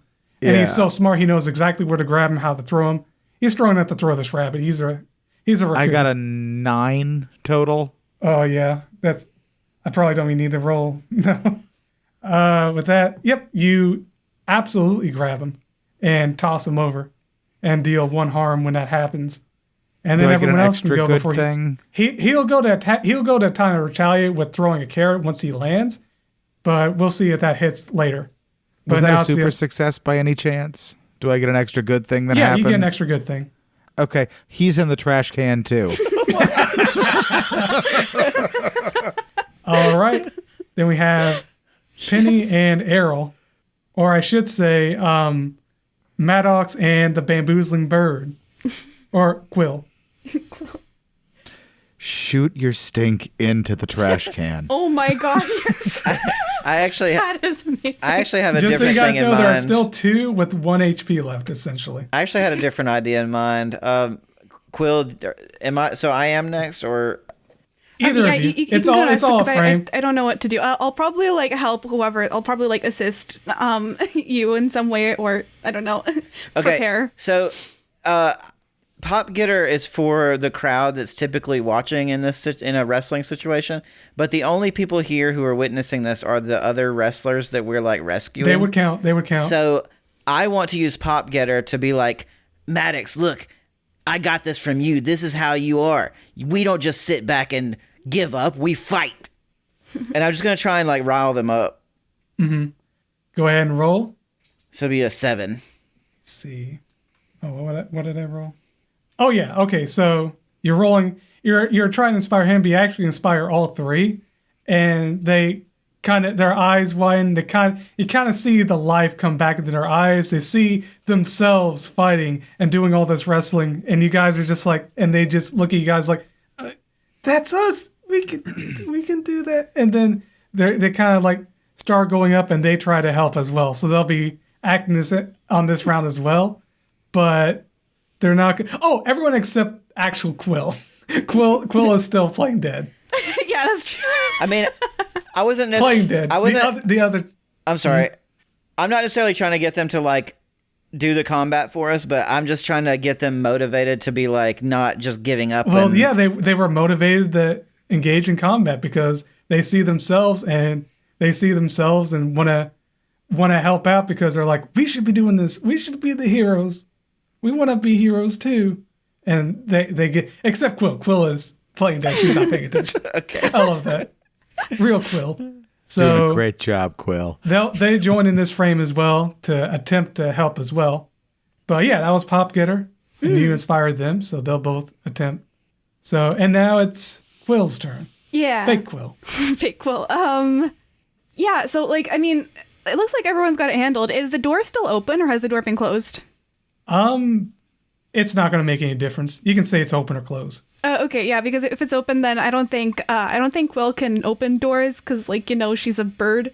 You don't see anyone else coming right away. Yeah, I'd like to sneakily kind of peek my head out and see what the situation is outside. If they're still gathered, if they're still out there. Student of the game. Yeah, I'd like to do I guess student of the game. Mm-hmm. 3, 5. I rolled another 6. That's great. So that's an 8 for sneakily seeing what's going outside. How many are left and whether they're paying attention or whether they're somewhere else. Yeah, I just want to see the surroundings.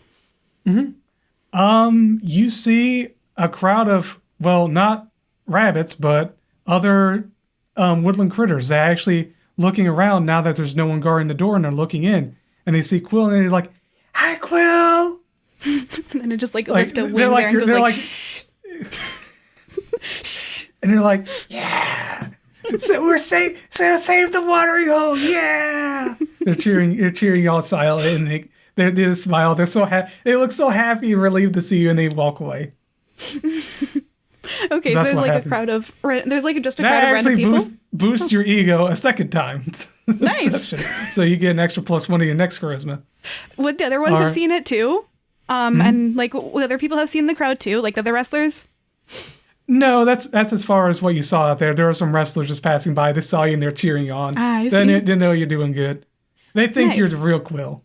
Yeah. Saving the watering hole. But now, Okay. with that, I think that was everyone this round. Yeah, or but, this like- frame, right? Except for the other Yeah. ones. I was asking specifically about like security guards and stuff. Do I see No more them? security guards you can see Oh, now. there are no more. Yeah, I'm gonna then fly back into the room and be like, no more of them. That was all. Just those ones. But there's a crowd A outside. little bit Ava slipped out. She was on her. She pulled out her phone. She's like, "Oh, I'm here too. Good job, guys." Yep, pretty much. She's like, "Something exciting's happening." Yeah, that was totally Ava and not the player completely butchering the accent that she just made up for Penny. Yeah, totally Ava. Let me roll for the If it makes you other. feel better, I did that growly voice one time and was like, nope, that's it. You see real Thrash Panda and real Maddox go to the trash can. You see Maddox hit some stink in the trash can, and then real Maddox is taking out the. He kind of strains because he is a little bit drunk with trash, and he throws it. Oh, let me roll for them real quick. Oh yeah, they made it. Yeah. They just made it, and then the trash can kind of rolls over, and they spill out, and it just kind of and they're just kind of laying there, and they just start whining like, and then they all like, poof, poof, poof. You see them explode into like clouds of hay, and they leave behind a little sack of hay with the symbol on it, and So- that's it. Real quick, I would like to look around the room at the water pipes and things you said that are here. And can I sabotage this in such a way as to break this water system that they are using to taint the water? I'll go ahead and give you a common sense check, or you don't have to roll anything. It's just common sense. Using your adventurous intuition, you can tell that this is like the water supply and the water storage for the watering hole, which is this area you're in. And there's nothing being contaminated. They're siphoning water from the source and putting it into the water bottles with the chemical. Okay, so the chemical I have... The water's fine. This is just a source. It's similar to like in a hair-raising wedding where they had like the water storage area. This is this area's water storage area. Gotcha, okay. So that's what you Then- can discern. So you don't have to break anything else. So now that I know Thrash Panda wants to thrash things, but So I'm going to turn to Thrash Panda and Maddox and the real us and ask, so who did this to you? Was it the manager? they're just scratching. We need medical assistance. Yes, it was Bhakti, manager. Okay. And they're scratching their necks. They need medical attention. And I'm sure you guys are going to take them to the infirmary and have them checked out, right? Yeah. And this is a great place to head off and go off to our break. Joining us this session were, well, not Ava. Well, Ava a bit. Ava's in town shopping and shadowing her father. But Penny, the pseudo-dragon. Hello, everyone. Yes, it's me, Penny. Ignatious. I could get used to hitting people with trash cans. And Errol. Man, this stinks. And before we head out, we have a review. Oh, right. Yeah, the review. You know what? You guys didn't get enough of Ava's voice. I'm going to read it in her voice. So, Bert13 wrote, Fire-breathing kittens is such an interesting concept. It's cool to learn about all the different options and mechanics for RPGs you can play, and the rotating cast of characters is always fun. We'll recommend for anyone looking to explore RPG options, or just listen to some lighthearted fun.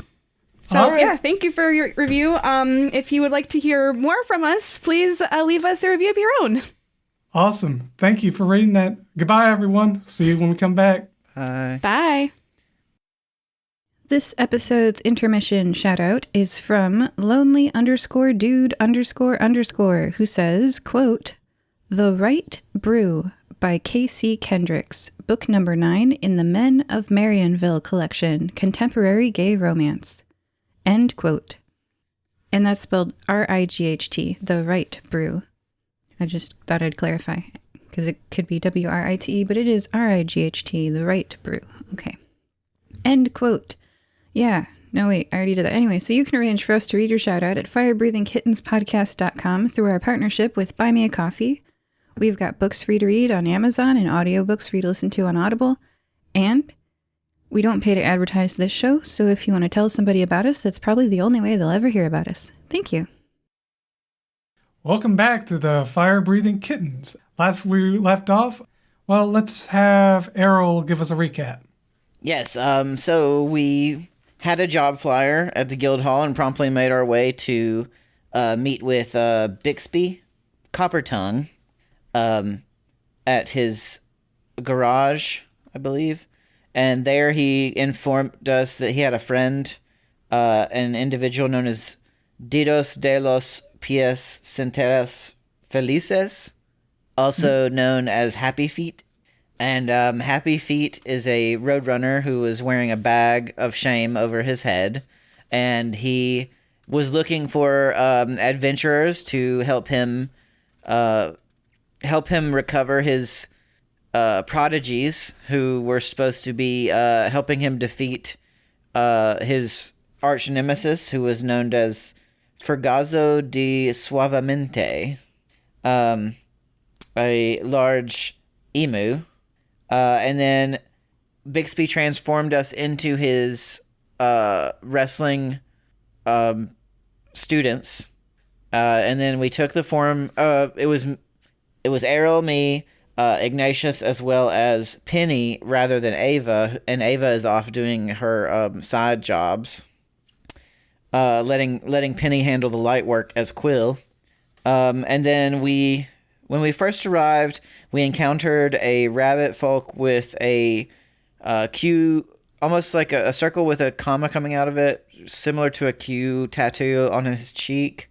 He was handing out water, and Quill had drank some, and it turns out the water was like mildly psychoactive. And so we kind of foiled his entire operation and kind of bullied him a little bit and beat him up. He proceeded to spill some of the beans, and we learned that Bhakti, a member of the Deep Ooze Guild, is operating the wrestling situation as well as handing out poisoned or tainted water.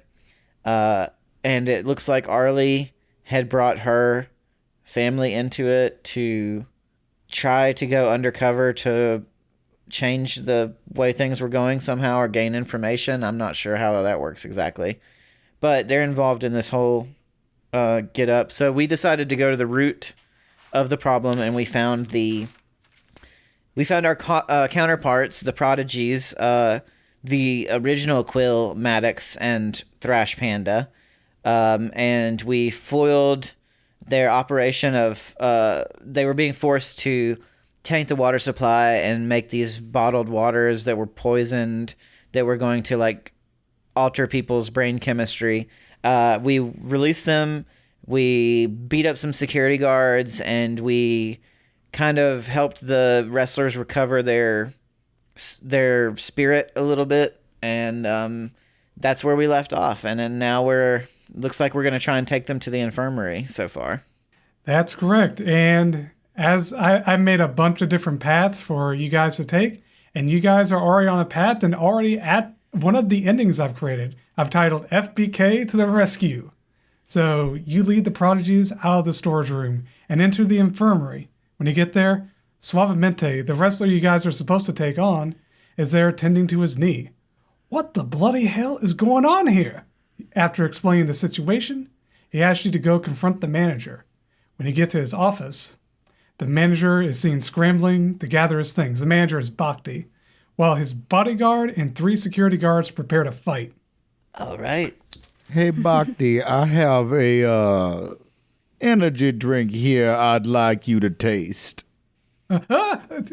Fire breathing kittens. What do you, man? He starts shuffling through his stuff. It's like, Georgie, go deal with them. Bear Clan. He reaches under his desk, hits a buzzer, and I already said they're here. Never mind. So they're already here. They're actually already he's already preparing to pack up his things and leave. So frame begins. You guys have to stop Bhakti from trying to escape and take all of his stuff. He's got looks like he's gathering a bunch of documents from his desk. Is there a certain? Do we see a method of escape in the vicinity? Like is there an escape pod or like a transporter or like what? From what you've gathered from how everyone's been kind of poofing in and out, looks like he's just going to gather the stuff and then poof away. So he's busy trying to gather things right now. He can't really get out of the way, and he's got a bodyguard and 3 security guards here trying to stop you from stopping him. That's the current situation. So it's us 3. Is Suavemente there with us? Suavemente's back at the infirmary dealing or tending to the prodigies. It's just you guys. Oh, he's tending to the prodigies? He's like...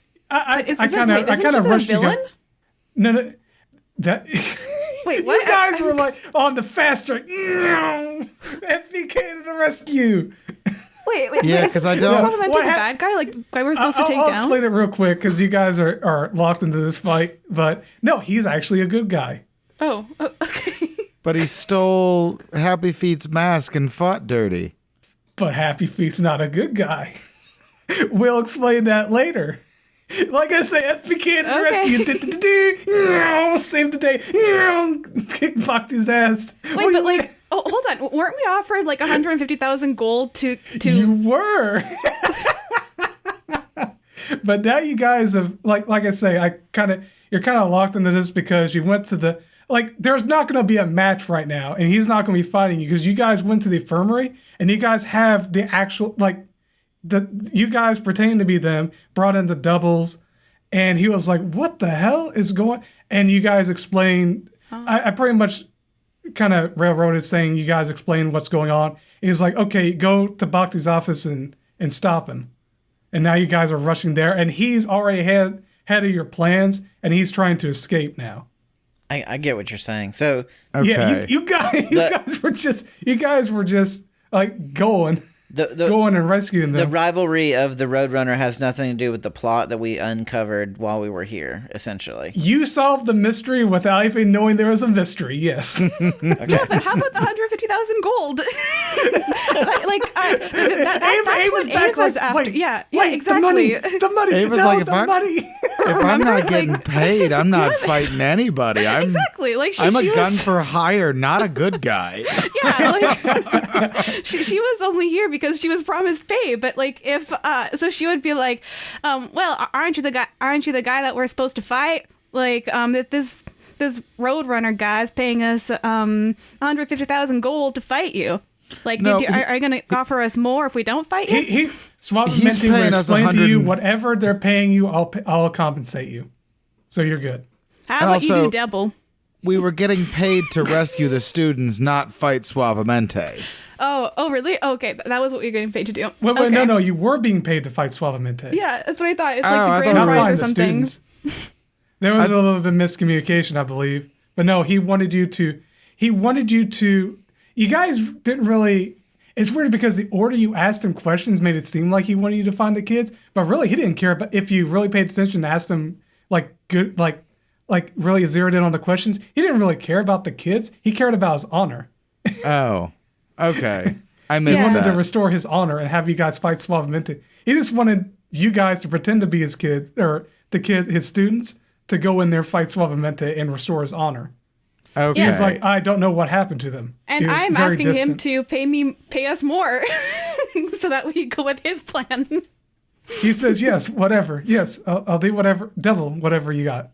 Okay, now we can go on. Because again, my character's only here for the money. So you guys will get double. Yeah, okay. All right. So you guys are here at the office.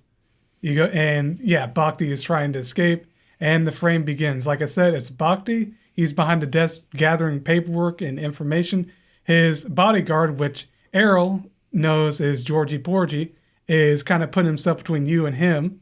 And then you have 3 of those ninja rabbits, all with the tattoos. Is the bottle that held the drug they were putting in the water, is that made of glass?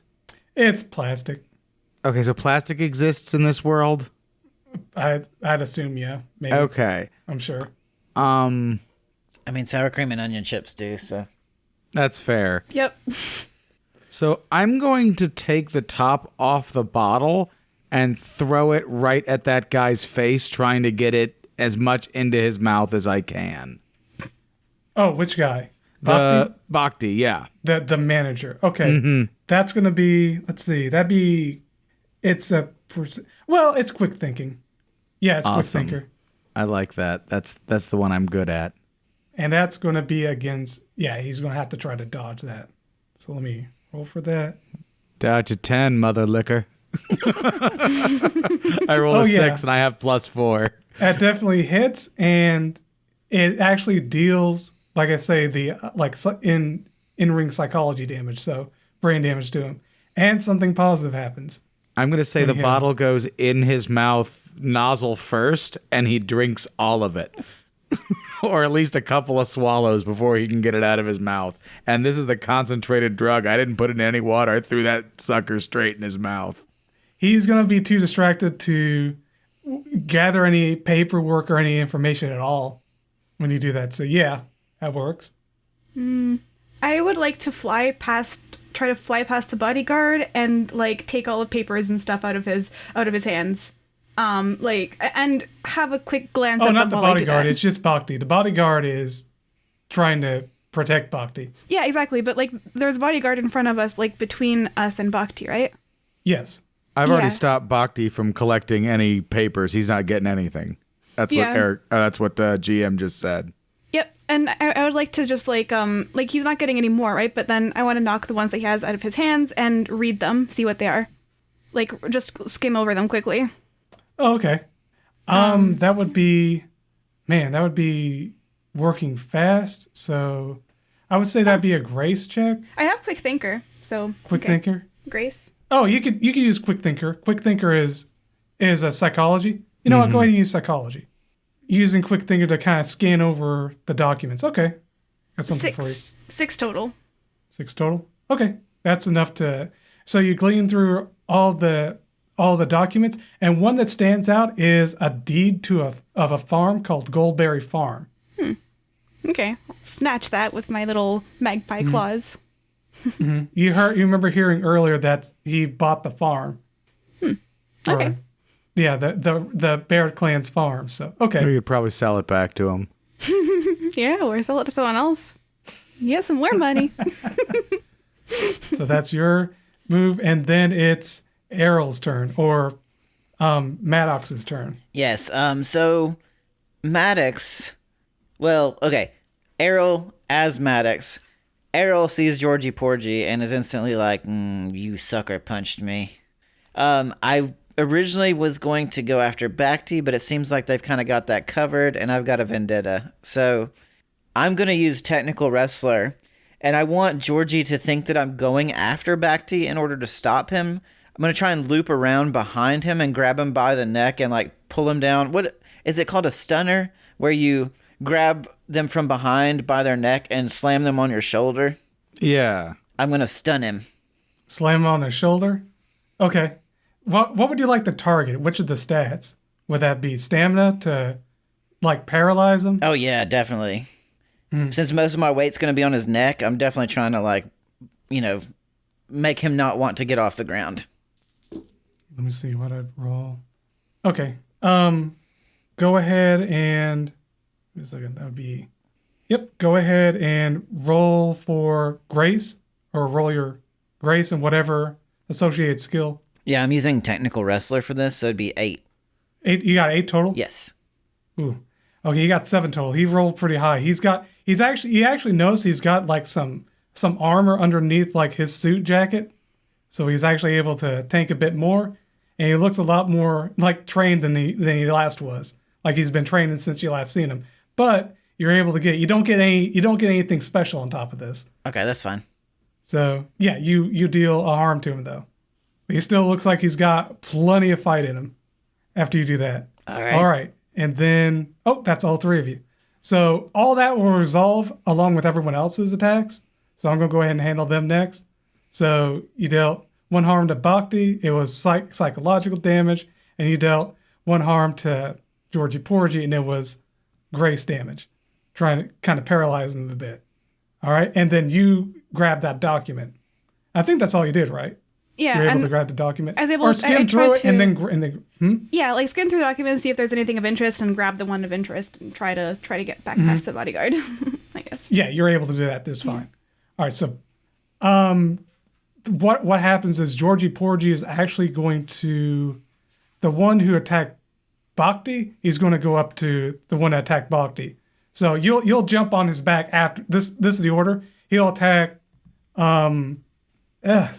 So many names to remember. He'll attack Thrash Panda, and he takes out like he doesn't even have any weapon. He just takes his fist and he goes to like punch it, does a signature punch in the gut on this raccoon, and that'll be, let's see. I will roll my intestinal fortitude as my counter to that.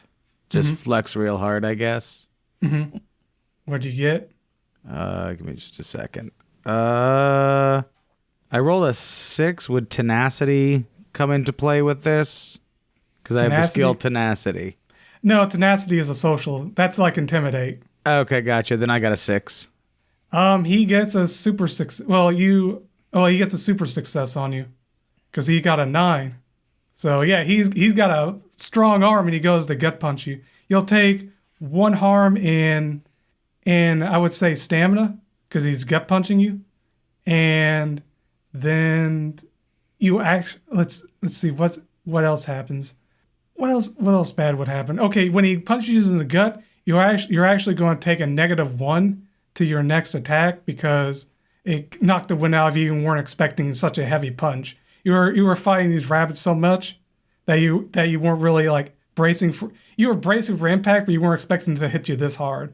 Okay. So now you're going to be disoriented. You'll take a -1 to your next attack roll, and now that'll be what it resolves there. And then after that, then Maddox actually does the stunner on him. The Bear Clan rabbits are all going to be attacking you guys, throwing carrots. They're going to see there's 3 of you, there's 3 of them. They're each going to throw a carrot. One's going to throw one at. I'm going to throw the first one at Maddox. One second. So it rolls a 4 against Maddox. And I can choose. I'm going to use Grace for this. Rolls a 4 against Thrash Panda. I rolled a 6. And it rolls a 6 against Quill, the bamboozling bird. And what do I roll against this? You roll either your Grace or your intestinal fortitude. I'll roll Grace, and I got a 6. Okay, so it just hits. So he hits, but something bad happens. He throws his carrot and then he trips. He just falls on his face. It hits you and deals 1 in your might or stamina. Deals 1 damage to your stamina, but he just falls flat on his face and goes, "Ow!" And he's going to spend the next frame trying to get up. Okay. I got a 4, GM. I don't remember what they rolled against me. Let me roll they rolled a 4 against you too, so both of them did the exact same thing. You got hit as well. You took 1 damage and stamina, or 1 harm, I should say, and it fell down as well. So only one rabbit looks at the other one and is like, "Get up, you dummies!" And they're like, "Well, okay," and they start slowly getting up faster. And then who else can go? Oh yeah, Bhakti can go. So Bhakti's like, he looks at you trying to, or he looks at Wait, didn't Quill trying Bhakti to. punch me in the stomach? I mean, wait, That no, was Georgie the- Porgy punches. and Georgie that's right, Porgy Bhakti should have can't- punched Errol in the stomach. I threw the bottle at Bhakti. That's I mean, that's why I said I got confused. Okay, so what happened was he did punch you because he was going after the one attacking Bhakti. After he attacked, see, all of this stuff happens at the same time, so I'm choosing the order that events happen. You guys didn't all go before them. It all happens at the same time. He's targeting you because you were targeting Bhakti. And then after he punched you in the gut, then Maddox did the stunner on him. I'm following you. And what I was saying is Bhakti actually doesn't go now because he's preoccupied drinking the water. That was what you got. So he doesn't actually get to go. Okay. All right, and that's the end of the first frame. Everyone took their damages, and Bhakti's taken 1 damage. Georgie Porgy's taken 1 damage, and you've taken the documents, and each of you took, I believe, 1 harm each. Oh, all of you taken 1 harm each. That's right. All right. So it goes up to the next round, or next frame, I should say. I'm going to try to drop kick and by the way, if you guys want to wait until I say what they want to do, you can, to kind of react, if you want to. I just want to knock out Bhakti. I feel like he's the mastermind of all this, so I'm going to go after him tenaciously. Mm-hmm. So you're using tenacity? You're targeting social skill? No, what I'm actually going to do is try to jump across the table and drop kick him and use technical wrestler. Okay. So technical wrestler, that would use grace? 7 total. 7 total. Let me roll for this. So he sees it coming, and he's going to roll for this 1 second. Oh, nope, you get a super success. So he's trying to get away. He's trying to get the documents. Quill's stopping him. You threw water at him. He's drinking. He coughs it up. He throws the water bottle, and then he sees you just running up. It's like, it's time to take out the trash. Do I imagine? And you go to drop kick him. Yep, I drop kick him, and the extra good thing I want to happen is knock him over, and he steps in the waste bin next to him and falls over. Okay. So now he's in a trash can. Okay. Can I react to this with the bodyguard so he can react to you because he's going to attack you again since you're attacking? Okay, but that's not fair because Errol's already stunned him. He'd have to deal with Errol before he comes after me now. Errol's got him on the ground. And I actually want to do something to make him try to prevent him from retaliating. Like I want to try to do submission technician actually on him. Okay. Try to put him in a hold. Oh, okay. Go ahead. Okay, so the way I'm doing this is, again, when a bird starts dive bombing people, they have an instinctual fear to get away from it, and I rolled a 7 total. So pinning him to the ground and threatening to bite sometimes works. Let's see if it works this time. I rolled a 7. Ooh, he rolled a 6, so you succeed with no bonuses, no penalties. You just succeed right on the money. So yep, you dive Yep, I've got him in a hold, and he's not moving because he's getting bit. His face is about to get bit. He's held down just like that rabbit was before, and he's. It looks like he's completely out of options as far as fighting. It looks like he's not going to be able to do anything. You're just holding him down now. Oh yeah, because I'm on his forehead, and I'm like threatening. I'm just like, if you move, you're going to get your eyes pecked out. Okay, you want to get your eyes pecked out? Then don't move. Yeah, he's kind of eyeing you like, So he's not moving at all. So Bhakti is pretty much out of the game so long as you're grappling him.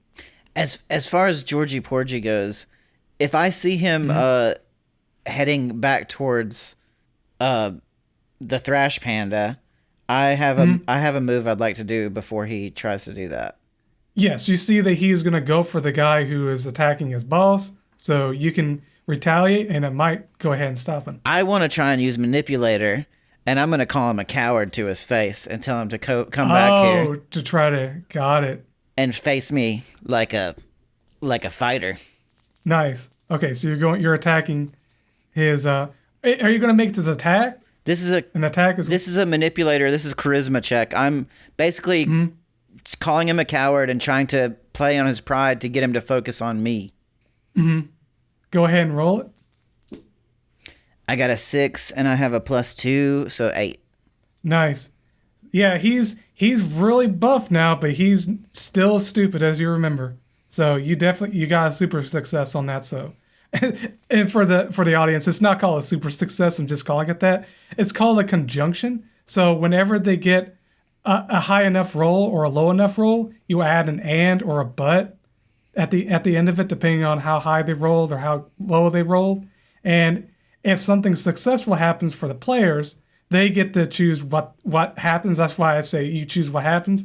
But if something bad happens, I choose what happens. So when I say they're getting a super success, they're rolling higher than one higher than the difficulty level. And the difficulty levels, I'm rolling like 2d6, and I'm choosing the highest of the d6. But they don't really have any bonuses that are d6s, and they do. So it's because they're professional wrestlers, so they're usually always able to roll a 6, like a 5 or a 6, and then they're always able to roll something above 6. So it's pretty easy to take these untrained these non-professionals, these newbies out. See. But yeah, so when I say super success, that's what's happening. He's getting something special happening. So yep, you do that. It deals some psychological damage to him. He turns around, now he's facing you. And anything special you want to add to that? I really want to face off with him. Like, I want him focused on me and just to fight me. Right. And he was already going to do that. I'll is say this you the- get since you're prepared and you're ready and you're prepared for him to like gut punch you again, you'll get a +1 to your defense roll against him. Okay. Next defense. That'll roll. work. And this is the guy that I'm currently have a hold on. Okay, so I can drop No. No. This is he's taunting Georgie Porgy, which is his tall wolf-folk bodyguard, and you're grappling Bhakti, who is the mastermind and the little frail mink person. Georgie was acting as his bodyguard, and he was going to attack anybody who's trying to get Bhakti. Yeah, like that's why I was actually attacking the Georgie Porgy guy. I was trying to attack the bodyguard, prevent him from harming. Oh, I thought. I thought you went for Bhakti. But if like the rolls, if you rolled for Bhakti, then okay, I'll be going for Bhakti then. Yeah, I rolled for Bhakti. I'm sorry. Okay, then in that case, I'd be keeping Bhakti in the hold. Yep, with my beak clamped on his nose and ready to peck his eyes out if he moves. Mm-hmm. Yeah, sorry about that, guys. Miscommunication there. So I think that was everyone for the players, right? Mm-hmm. So Georgie Porgy is going to immediately go to gut punch. It's Maddox. Maddox, thank you. Trash Panda. No, Errol. No, it's Maddox. So he goes to gut punch Maddox. This is gonna be. Let's see. Ooh, okay. Go ahead and roll. And I get a +1 for this, right? Yeah, you got a +1 against this attack. I got a 6. It didn't help. He got a max roll with all of his bonuses. He got 10 total. Oof. So he punches you, and then when he let out like he recognized your voice, is like, wait a minute, I know who you are, and now he recognizes you're Errol somehow, and now he really wants to take you out. He doesn't even care about the job anymore. So you take 1 harm and stamina. Okay. So you guys' attention a little too hard. That's fine. And then Bhakti, like I say, incapacitated at the moment, held down by Quill, aka Penny, aka Ava. And then there's one Bear Clan, and the Bear Clan is going to he's going to look around and wait, what was Trash Panda doing? What did Trash Panda do? Kicked Bhakti. Okay, he's going to throw a carrot at you. 1 second, let me roll this. Okay, go ahead and roll better of whichever you want, grace or what's it called? Intestinal fortitude. Thank you. They got such weird names for this. Intestinal fortitude is strength. Stamina is like constitution. Charisma is charisma. In-ring psychology is intelligence, and what's the other one I'm not thinking of? Grace. Grace is dexterity. So they've got very unique names, but they're a mouthful and they're hard to remember. So whenever I blank, that's why. But I'm sorry. What did you roll? A 5. A 5. Oh, a 5 total? Yes. Oh no, that actually hit, but just on the money. So you just take 1 harm and stamina. I only have 1 stamina left, guys. That's all I got left, actually. With you guys, if you guys don't drop down until 3 of your stats go to 0. So the only thing that happens if your stamina goes down to 0 is that you can't use really any more stamina skills. What? So I know most of the attacks are targeting stamina now, but what if my stamina goes to 0? What stat does it target next, or do they have to use a different ability? Wait, I just remembered something. It doesn't actually.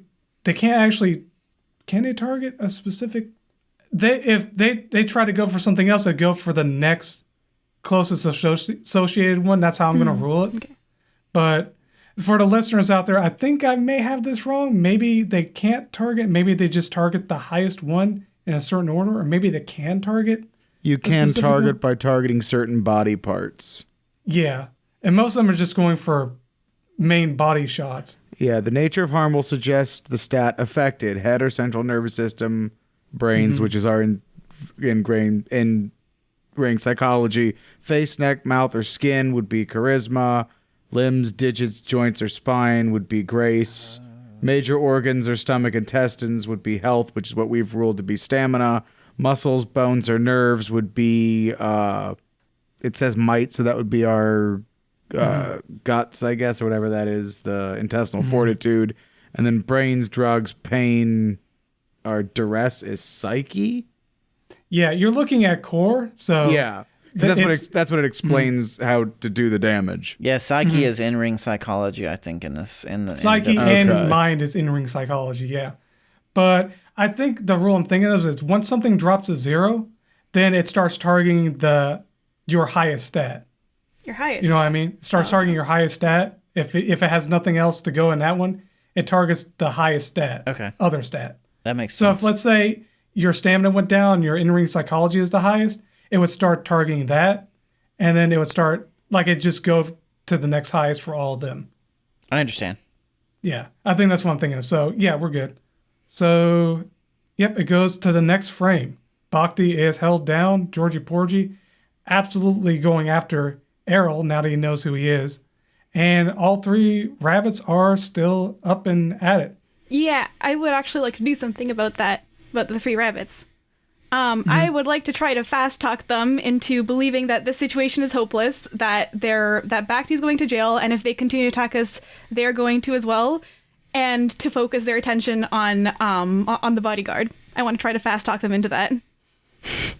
So, like, basically showing that the situation is going much, much worse than they probably think it is for them. Wait, explain what you're trying to do it to the bodyguard as well, or no, just to the rabbits. I want to get the rabbits to start attacking the bodyguard. That's a little bit too much to ask for. You can say that's like a bonus if you roll high enough. Yeah, like, and you would only be able to really target 1 rabbit. Oh, I can only target 1. Which one? It still work, and it still makes sense if it works, but only 1. I want to use Fast Talker, and if not, like, making them target that guy, like, that's like the ultimate goal that I'm going for, then at least make them stop for a second and consider their actions. I want to distract them. I want to use fast talking skill. So, yep, use charisma, and I don't think you've used charisma since you got that bonus, right? Oh, right. Wait. Yeah, you got a bonus. No, I don't think I did. Yeah, so I get a bonus. I get a +1 to my roll, it's right? just a bonus +1. Yeah. Okay. Because your ego. All right, so this time Quill's eyes are gonna glow red again, and Ava's gonna come out. And actually, I'm gonna say what she says after I determine whether or not it succeeds, because I could roll really crap like I did. Yeah. Okay. An 8. I got an 8 total. An 8?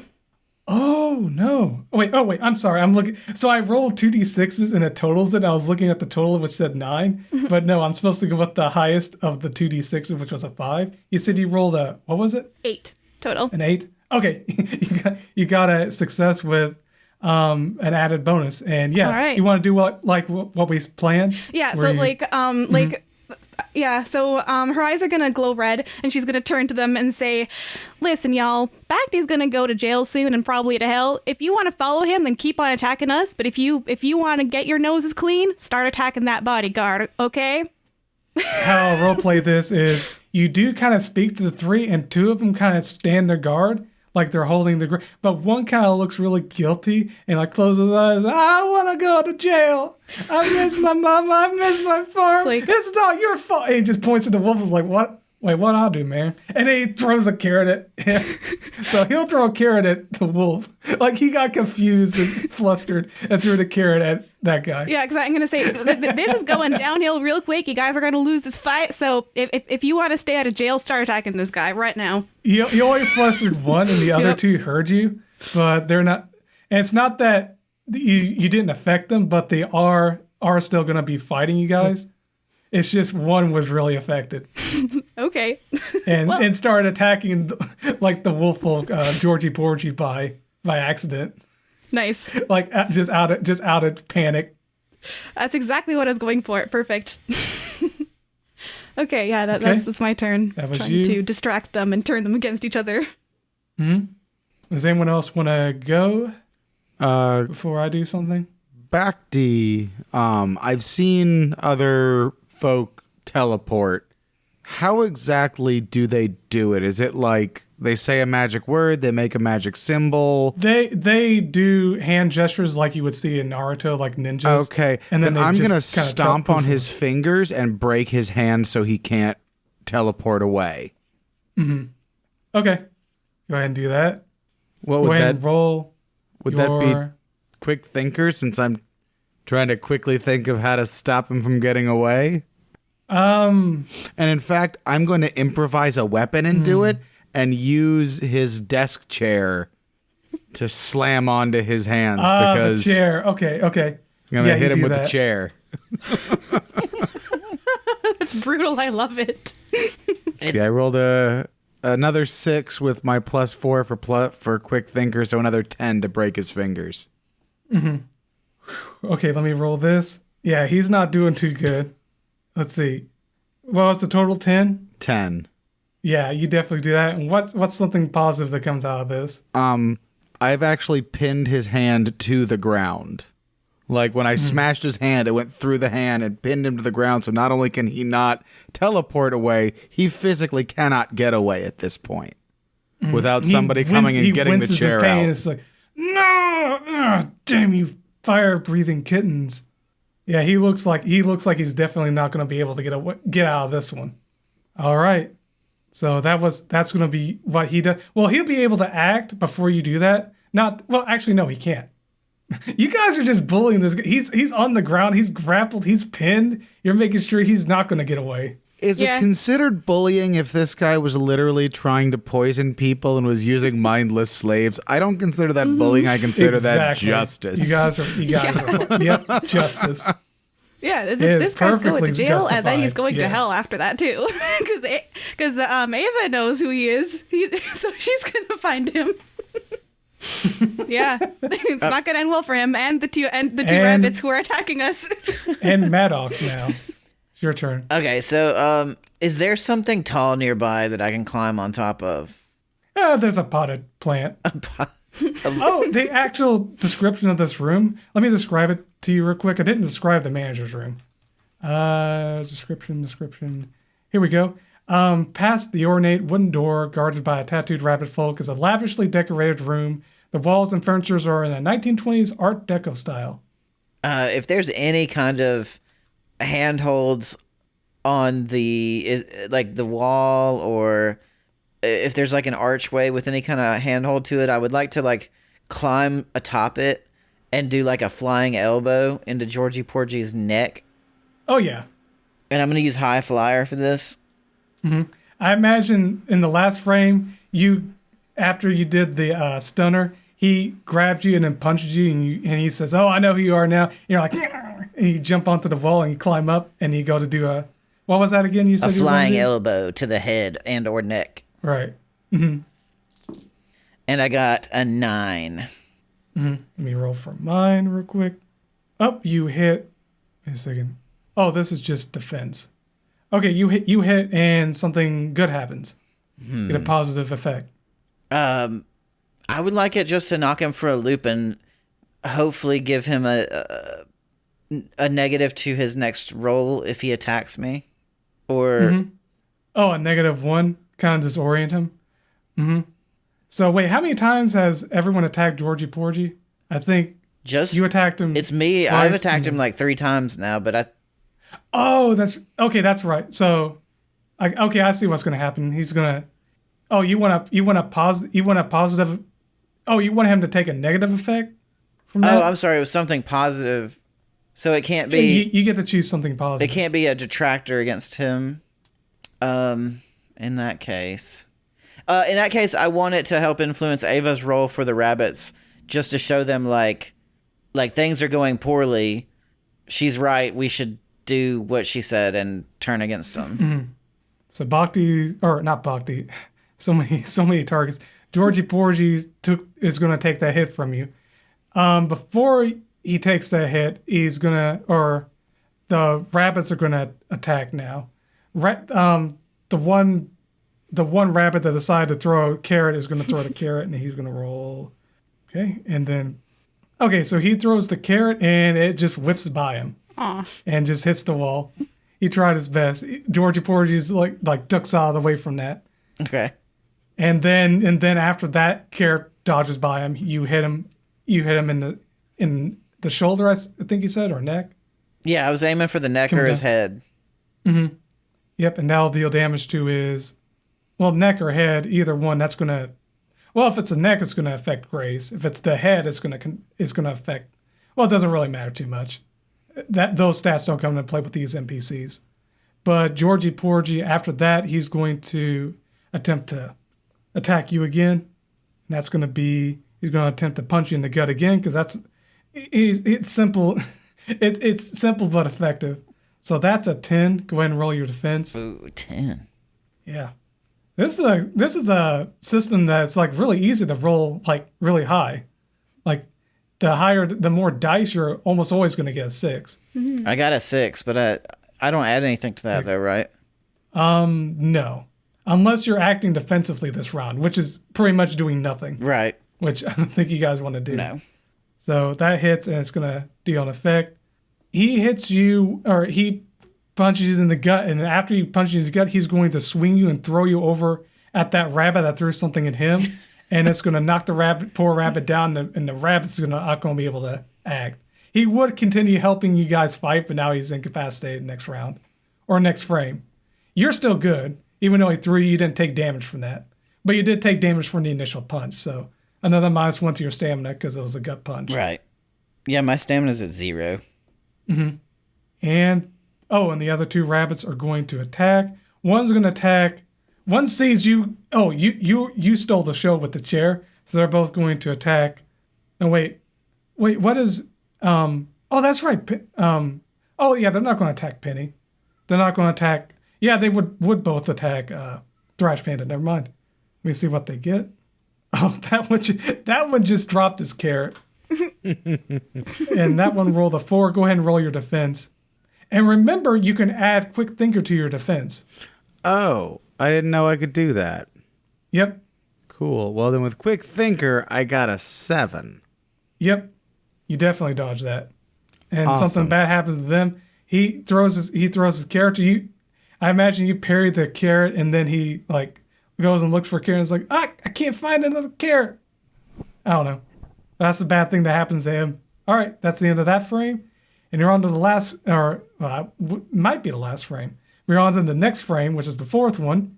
And they're not looking too good, and you guys are getting your guts punched and kind of getting tripped up and paralyzed, but I think you guys are still good. I think you guys got I've plenty barely gotten hit. I've gotten hit like once. I would like to use either Fast Talker or Quick Thinker, you decide which, to try to convince Georgie Porgy that we've got your boss. This fight is really the 3 of us against you because these rabbits are useless.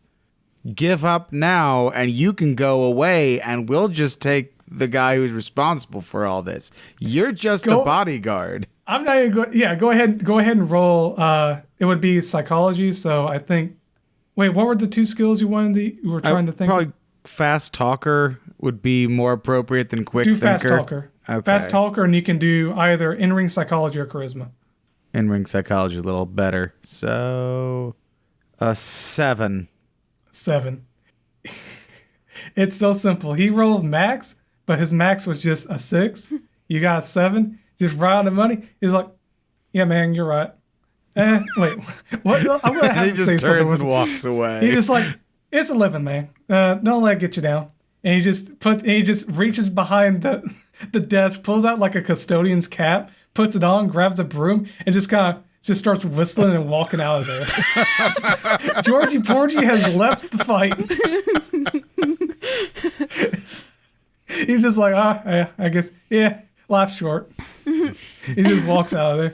And like I'll turn to the I'll turn to the other rabbits and still okay, Ava's gonna take over again and she's going to be like all right, eyes glowing red, just like, all right, see, now even the bodyguard is smart enough to learn his lesson. Are you gonna keep on attacking us, or are you gonna leave? Last chance. Yep, And after that, you can target him, but just like before, you only target one. Yep. I mean, I guess I'm looking at one more than the other. It's fast talker, right? Mm-hmm. The one that's looking for a carrot is the most scared because he's not going to be able to do anything this round or this frame. I rolled a 5. I wouldn't be targeting that guy. I would be targeting one of the other ones, the one that wanted to fight, like the guy who was like scared. That's what I'm saying. Yeah. The one you were successful on, went to attack Georgie Porgy, missed, and then I see. it was going to continue attacking Georgie Porgy, but now he's left to fight, and he's not going to attack, so he's done with. The other two, one attacked and I believe hit, or no, I believe one of them hit, and then the other one missed, and then is now frantically looking for a carrot. And he's not going to be able to attack this round. Yeah, so I'll target the one that still wants to attack. That's the one that I'm targeting. And okay. Yeah, I didn't roll very well. I got a 5 total. 5 total? Yep, I rolled. You got a 5 2, total 2. as well. Oh. So what happens is you succeed, but something negative happens. So this is going to be cute. This is what happens because he can still attack. You say, all right, what do you say again? That. Well, I said it. I'm not gonna say it again in her voice, but like the bodyguard is smart enough to leave. You guys have one more chance to walk away, or else you're going to jail. You do affect that rabbit fool. He screams, "I'm sorry!" and he freaks out, and he's going to throw a carrot at you just out of reaction. But he's pretty much done after that. Sure. That's what negatively happens. And yeah, they get spooked real quickly, and like just fight or flight kicks in. Nice, perfect. So that's essentially what happened. But it did succeed, but something bad happens. And then next is Maddox. So how many combatants are left? Because you said Georgie. It's just pretty much. It's essentially just one more rabbit folk, and it's not going to be able to do anything this round. All right. Well, I'm going to. How exactly mechanically do you use your finisher? Your finisher is just like any other move. If it's an attack, it'll do one might. Your finisher, as I described, is just a finisher is just your best move essentially, and it's the one like people cheer on. I would imagine like if you've got the crowd to rile you up, and I'd say, oh yeah, you get extra something with your finisher. So it's more of like a flavor thing that you add to a normal attack roll? Yeah, it's more of a flavor thing. Okay. Yeah, it's more of a flavor thing. But if I don't want to use it on this guy. But if you want to, you can finish this off with your finisher. Pretty much done with the fight. This would end it. Yeah, have we seen your finisher? I don't think we've seen her finisher. Sure, I think why we've not? Seen other two finishers, but yeah, I want to see it. Do your finisher. Yeah, I'm gonna run. Can we say that there's like a lamppost by this guy? A lamppost? You can say there's just a lamp. Well, yeah, a lamppost. Something I can grab onto and pivot off of. Yes. Mm-hmm. Okay. Yes. So I'm going to run towards him, grab it, and swing my body around and kick him with both feet in the back to knock him over. And do my signature licorice twist. Nice. And I'm going to use technical wrestler for this. Mm-hmm. And I got an 8. That did it. He rolled max, but like I said, they're not professional wrestlers, and you guys are not only in the body of a professional wrestler, but also a trained, intuitive adventurer. So, and the positive thing, you guys have a lot of skills. I'm going to unleash a blast of gas onto him as I do this. We'll say this finisher with it being positive deals an extra damage and might. Well, I'm saying, like, I want a And this- skunk cloud to, like, consume this guy after I finish him.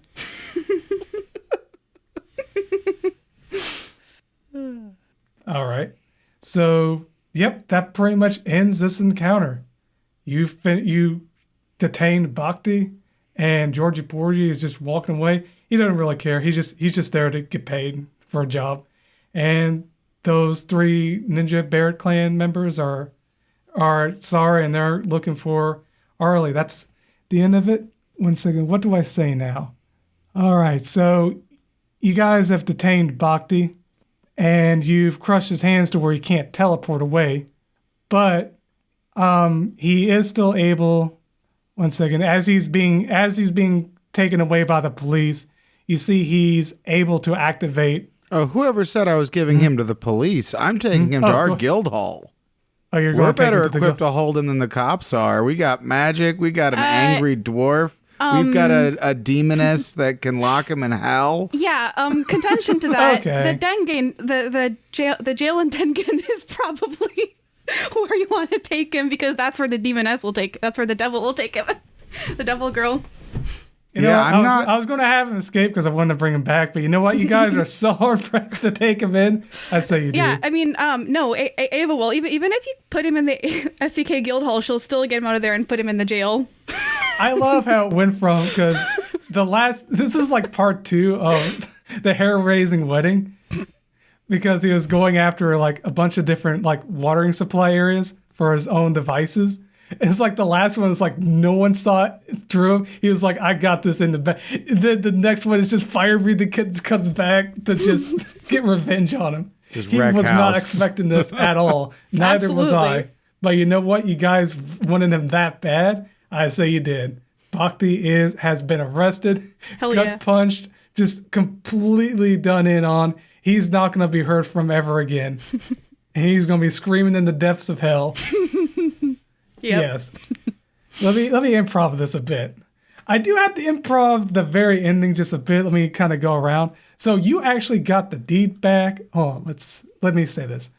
It says here Bhakti was able to get away, but no, he wasn't able to get away. And you guys were able to retrieve all the documents he had. One of the documents was 1 second, where is it? Let's see. You end up getting the document, the deed, and you guys end up meeting Arlie, who is Chico's aunt Arlie. It's his aunt who was trying to get him married to her daughter Coraline. She excitedly hops around and lets you know, you did it, dearies. Oh, Bhakti didn't get away. You got Bhakti and got the deed for the farm. You all are superstars. That's right. We have the deed to the farm. Yeah. As in us. Yeah, because you are so cruel.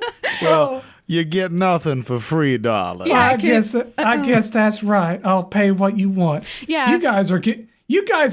It's like you guys didn't just get the best ending. You got. You stole the. Oh my God.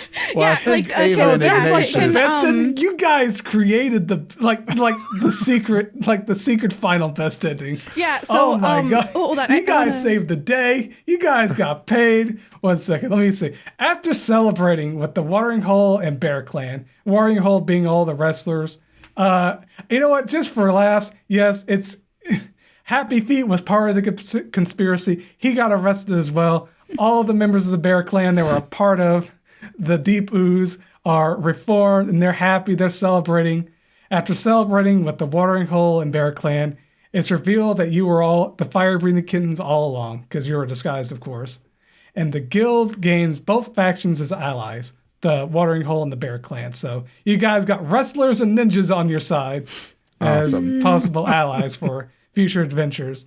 Suavemente takes ownership of the Watering Hole and awards you the prize money. He gives you double, which is 300,000 to each of you. Wait, And total? and what do you ask Arlie for as far as Yeah, for the farm? that's the what I farm wanted was, to. Oh. It wasn't really that expensive. It was like 30,000. So can we extort more from them? Okay, Ignatius would have a problem extorting more, Can but we he say would that like sell it back to them. Go ahead and roll charisma plus fast talker. can we say that like we're ourselves for this? like Yeah, yeah. Ignatius, Ava, and Errol. You can say you transform back now. Yeah, I mean it's okay if you want to contest it because I rolled low anyways. I just rolled a 5. Ava, I Yeah, actually let me roll a contested roll. I actually real have a quick. 1 suggestion second. for this. Perhaps yeah, we so should. like Ignatius, you can contest it. You can also you can argue with her. Would it I be give you full permission. charisma then? Charisma It and could be fast charisma talker. or in-ring psychology. It could Okay, be in either ring of those. psychology. Okay, then what would I add? what's her Any of stats? my bonuses to it? Would it be fast talkers added to it? Right. Yeah, you can add fast. Okay, then I got an 8.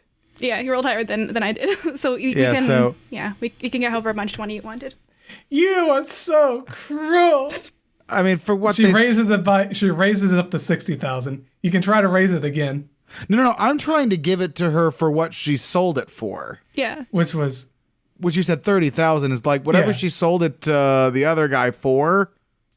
I'm trying to give her deed back for the money that she received from him in okay. the first place. Yep. I thought you were trying to extort more money. No, that's I what she was. wanted to Yep. do, and I was like, I don't want to do that. Wait, what did she roll? I rolled a 5.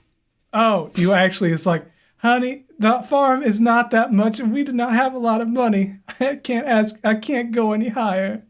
She starts tearing up. Yeah, that's You- what you feel Ignatius- so bad. Well, Ignatius, because 'Cause his you did father roll a got 6. so screwed out of, with I was about to contracts say, and things. my God, you guys No. were going to... That's he'll for what you received, whatever the guy paid you, you give us, and I'll give you the deed back, so that we just, you break even and you get your money back, or you get your land back, and I just get You the are money. so wonderful. Firebreathekins, I was wrong about you. Please take care of my knuckle-headed nephew, Chico.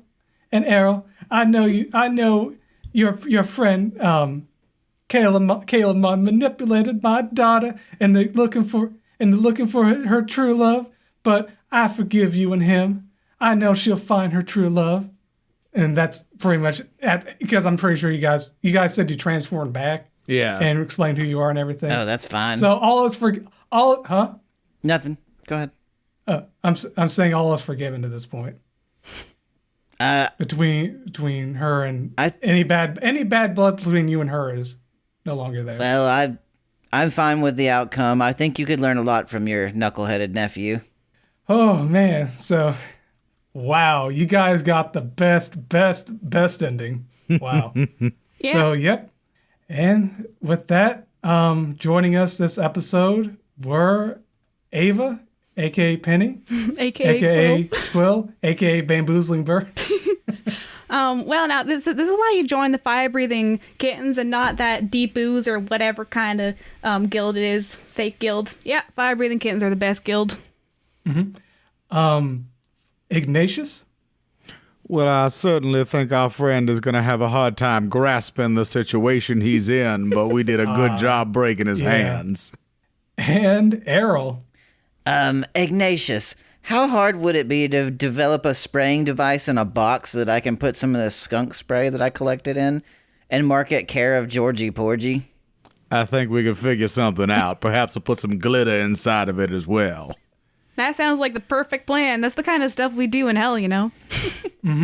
And before we actually sign off, we have a little bit of a bonus since we ended early because the FBK came to the rescue and just expedited their rescue of everything and got the best ending.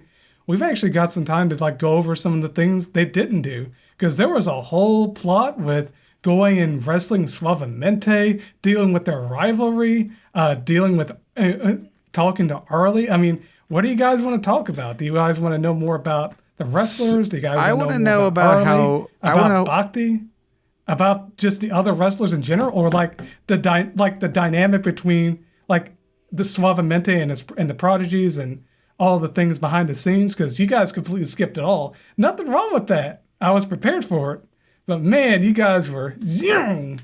I want to know about Happy Feet. How is he involved in all this because I am still totally lost with that. Happy Feet is okay. So Suavemente and Happy Feet are rivals. Suavemente is the heel. Happy Feet is the face.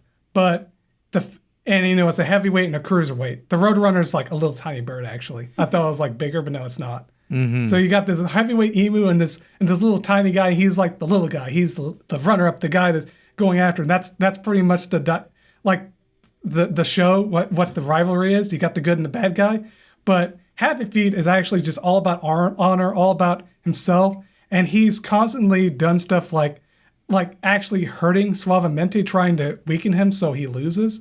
And he's injured his left knee. You would learn that he has a weakness on his left knee, and he takes double damage when he targeted his left knee. If he went to the infirmary and studied like what his injuries. So what he was trying to do is he was fired for assaulting Suavemente way back with the other manager, and now Bhakti has taken over, and he's done all the research like, oh, I can get this guy in to get rid of the Suavemente guy because he's a threat to my job and a threat to like my plans. I'm going to get rid of him, and I'll bring Happy Feet, and he'll take charge, and he'll kind of keep everyone in line, all the wrestlers. So that's what Happy Feet was there for. He was sent. You guys were essentially doing a job for Bhakti. He was using fire-breathing kittens because you guys were so naive and gullible. I'll go over the speech later. I'll go over that speech next. You were so naive and gullible and just greedy and wanted money all the time. So he was like, yeah, you know what? I'm feeling so confident. I'll hire fire-breathing kittens to come in and do the dirty work for me and send them away with their money and be like, yeah, I'm building my power. With that, so you know about Happy Feet. Let me do that speech with them real quick. 1 second, where's that speech? Because this would be during like a bad ending, or like if there's a vent system you guys could listen in on. We'll do that next. So if you guys were listening in on their conversation in the manager's office, Bhakti would start off, those greedy, naive, fire-breathing kittens have no idea what hand they're playing into. Agreed. As soon as they heard about how much money was involved, they did not hesitate. Once they take to the ring and fight Suavemente, they should take him out for good. Agreed. And my honor and job will be restored. I owe you so much. Think nothing of it, friend. You and I are going to make great partners going forward. There's a knock at the door. You may enter. The door opens. Mr. Cuz, I mean Bhakti, the prodigies were reported to have escaped. Fear not, Barrett. Those prodigies are merely hired actors. But thank you for the report. Please return to your post and keep an eye on the storage room. Yes, sir. And then door shuts. Ah, yes. The position of power is exhilarating. I'm pulling all the strings. I command a personal army, and I control another massive water reserve. So you'd hear that if there were the bad ending, or if you were listening in on this conversation through the vents. Here's a fun conversation if you were listening through the vents in the bathrooms, specifically the woman's room. And then my cousin declared he wasn't going to marry my sister. That's really interesting. And then a fortune teller stood up and said she's supposed to marry someone else. Could you please stop talking? I'm trying to use the restroom. And that's why I joined the guild, because I wanted to be just like my cousin Chico. So that's a conversation you could listen in on if you were listening in on the bathroom. Any other rooms you want to listen in on? Or you could think of? Or is that enough? Oh, this is Arlie. If you went to the vents and listened in on Arlie, you would have listened in on this conversation. Oh my stars! The world has been so cruel to me and my family. First, my pitiful excuse for a nephew refused to marry my daughter, and now she's being manipulated into running away. And to make matters worse, that villain Bhakti bought the farm and split my family apart. If only there was someone who would hear my plight and help a poor defenseless woman. And then you'd hear like a little Barrett, little Chico go like, that sounds really convincing, Mama. I'm sure anyone would be willing to help you. Thank you. Now please go back to work and keep an eye out for anyone that could help. So like if you guys were nice to like all the little rabbits around and like just being nice and asking them questions, not really interrogating them by force, and just like specifically the ones that didn't have tattoos. You would get clues as to like what's happening, and then Arlie would actually send one of them to summon you to the kitchen, and she'd like ask you guys to help her out. And one of the things she'd have you do is she'd set up a plan. Let me go over a plan real quick. Where is it? Oh yeah, I gotta go to the kitchen here. So her plan is, okay, here's the plan. First, sign a contract with Bhakti to fight Suavemente. Bhakti will send Happy Feet into the ring to cripple Suavemente during your match. Before that happens, I want you three to turn on Happy Feet. Suavemente should begin to assault Happy Feet. Then I'll send my family out there to break up the fight. Once my family detains Suavemente and Happy Feet is rushed to the infirmary, the police will be called to investigate. After speaking with the two of them, they'll want to investigate Bhakti, who has a ton of damning conspiratorial evidence relating to the WWA and my farm. He'll either be arrested or run away for good. Piece of cake. That was her plan. So she was going to have you go up, fight Suavemente, and stage it to where Suavemente beats the crap out of Happy Feet, and then she sends her kids in to detain him, and that's how you guys would have won. But Bhakti would have got away still, unfortunately. But yeah, you guys just made sure that wasn't going to happen.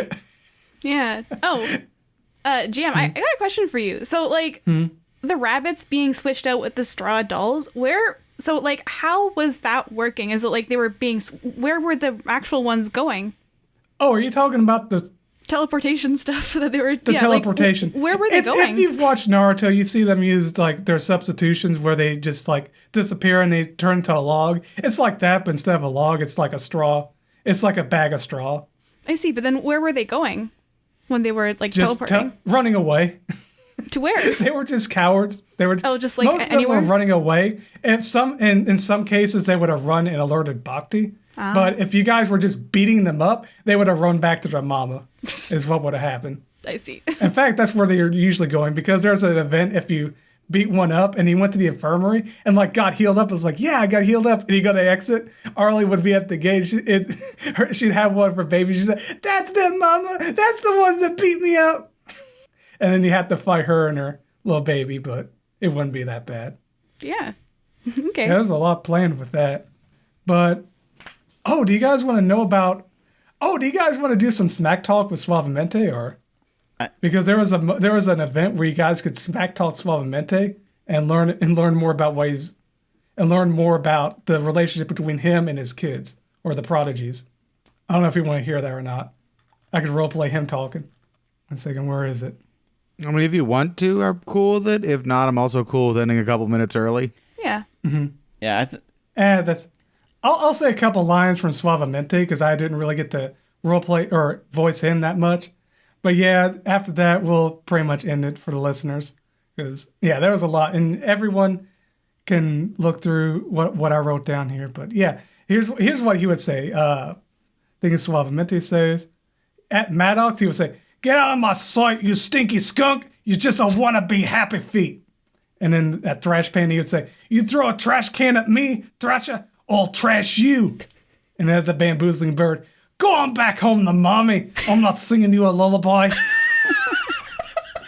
Those are great. Oh my god, yeah. But that would be like if you guys went through the front door, you guys would be at the lobby. They'd be doing an interview, and you guys would walk in, and then like the press would surround you, and he'd be held back by Georgie Porgy. He'd be like pointing you like saying that stuff, and you guys would get to make some checks. So like, depending on the checks with Maddox, he expects you to retort with a stink joke.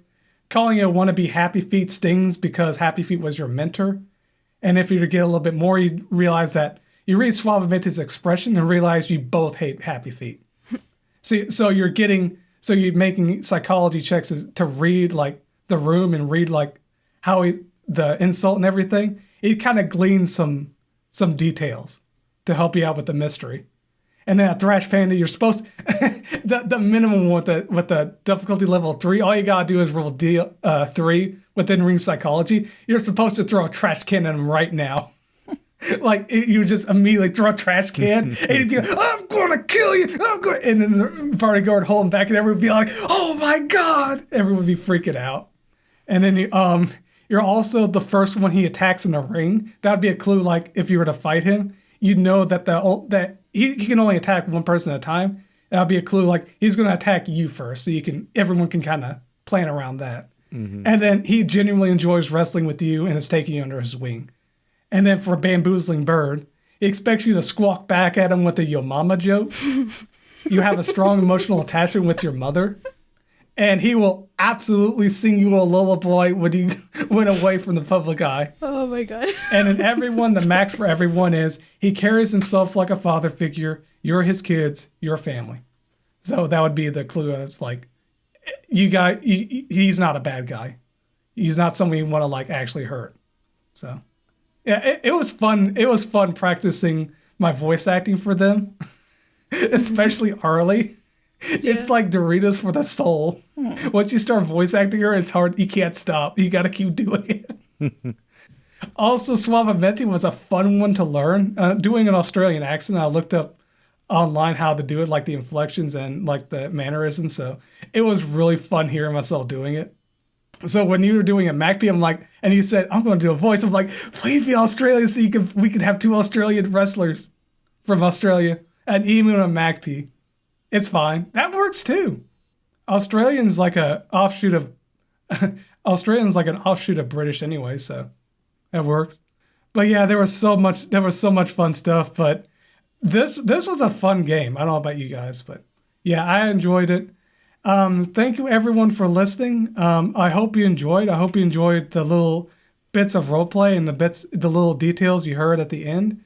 I know it was usually a shorter one. That's why I wanted to add a little bit of that because there was a lot that they skipped over. But that's how Fire Breathe the Kittens handles things. They go in and they take care of business. Yep, so, show us the money. That's all, folks. We'll see you later. Bye. Bye.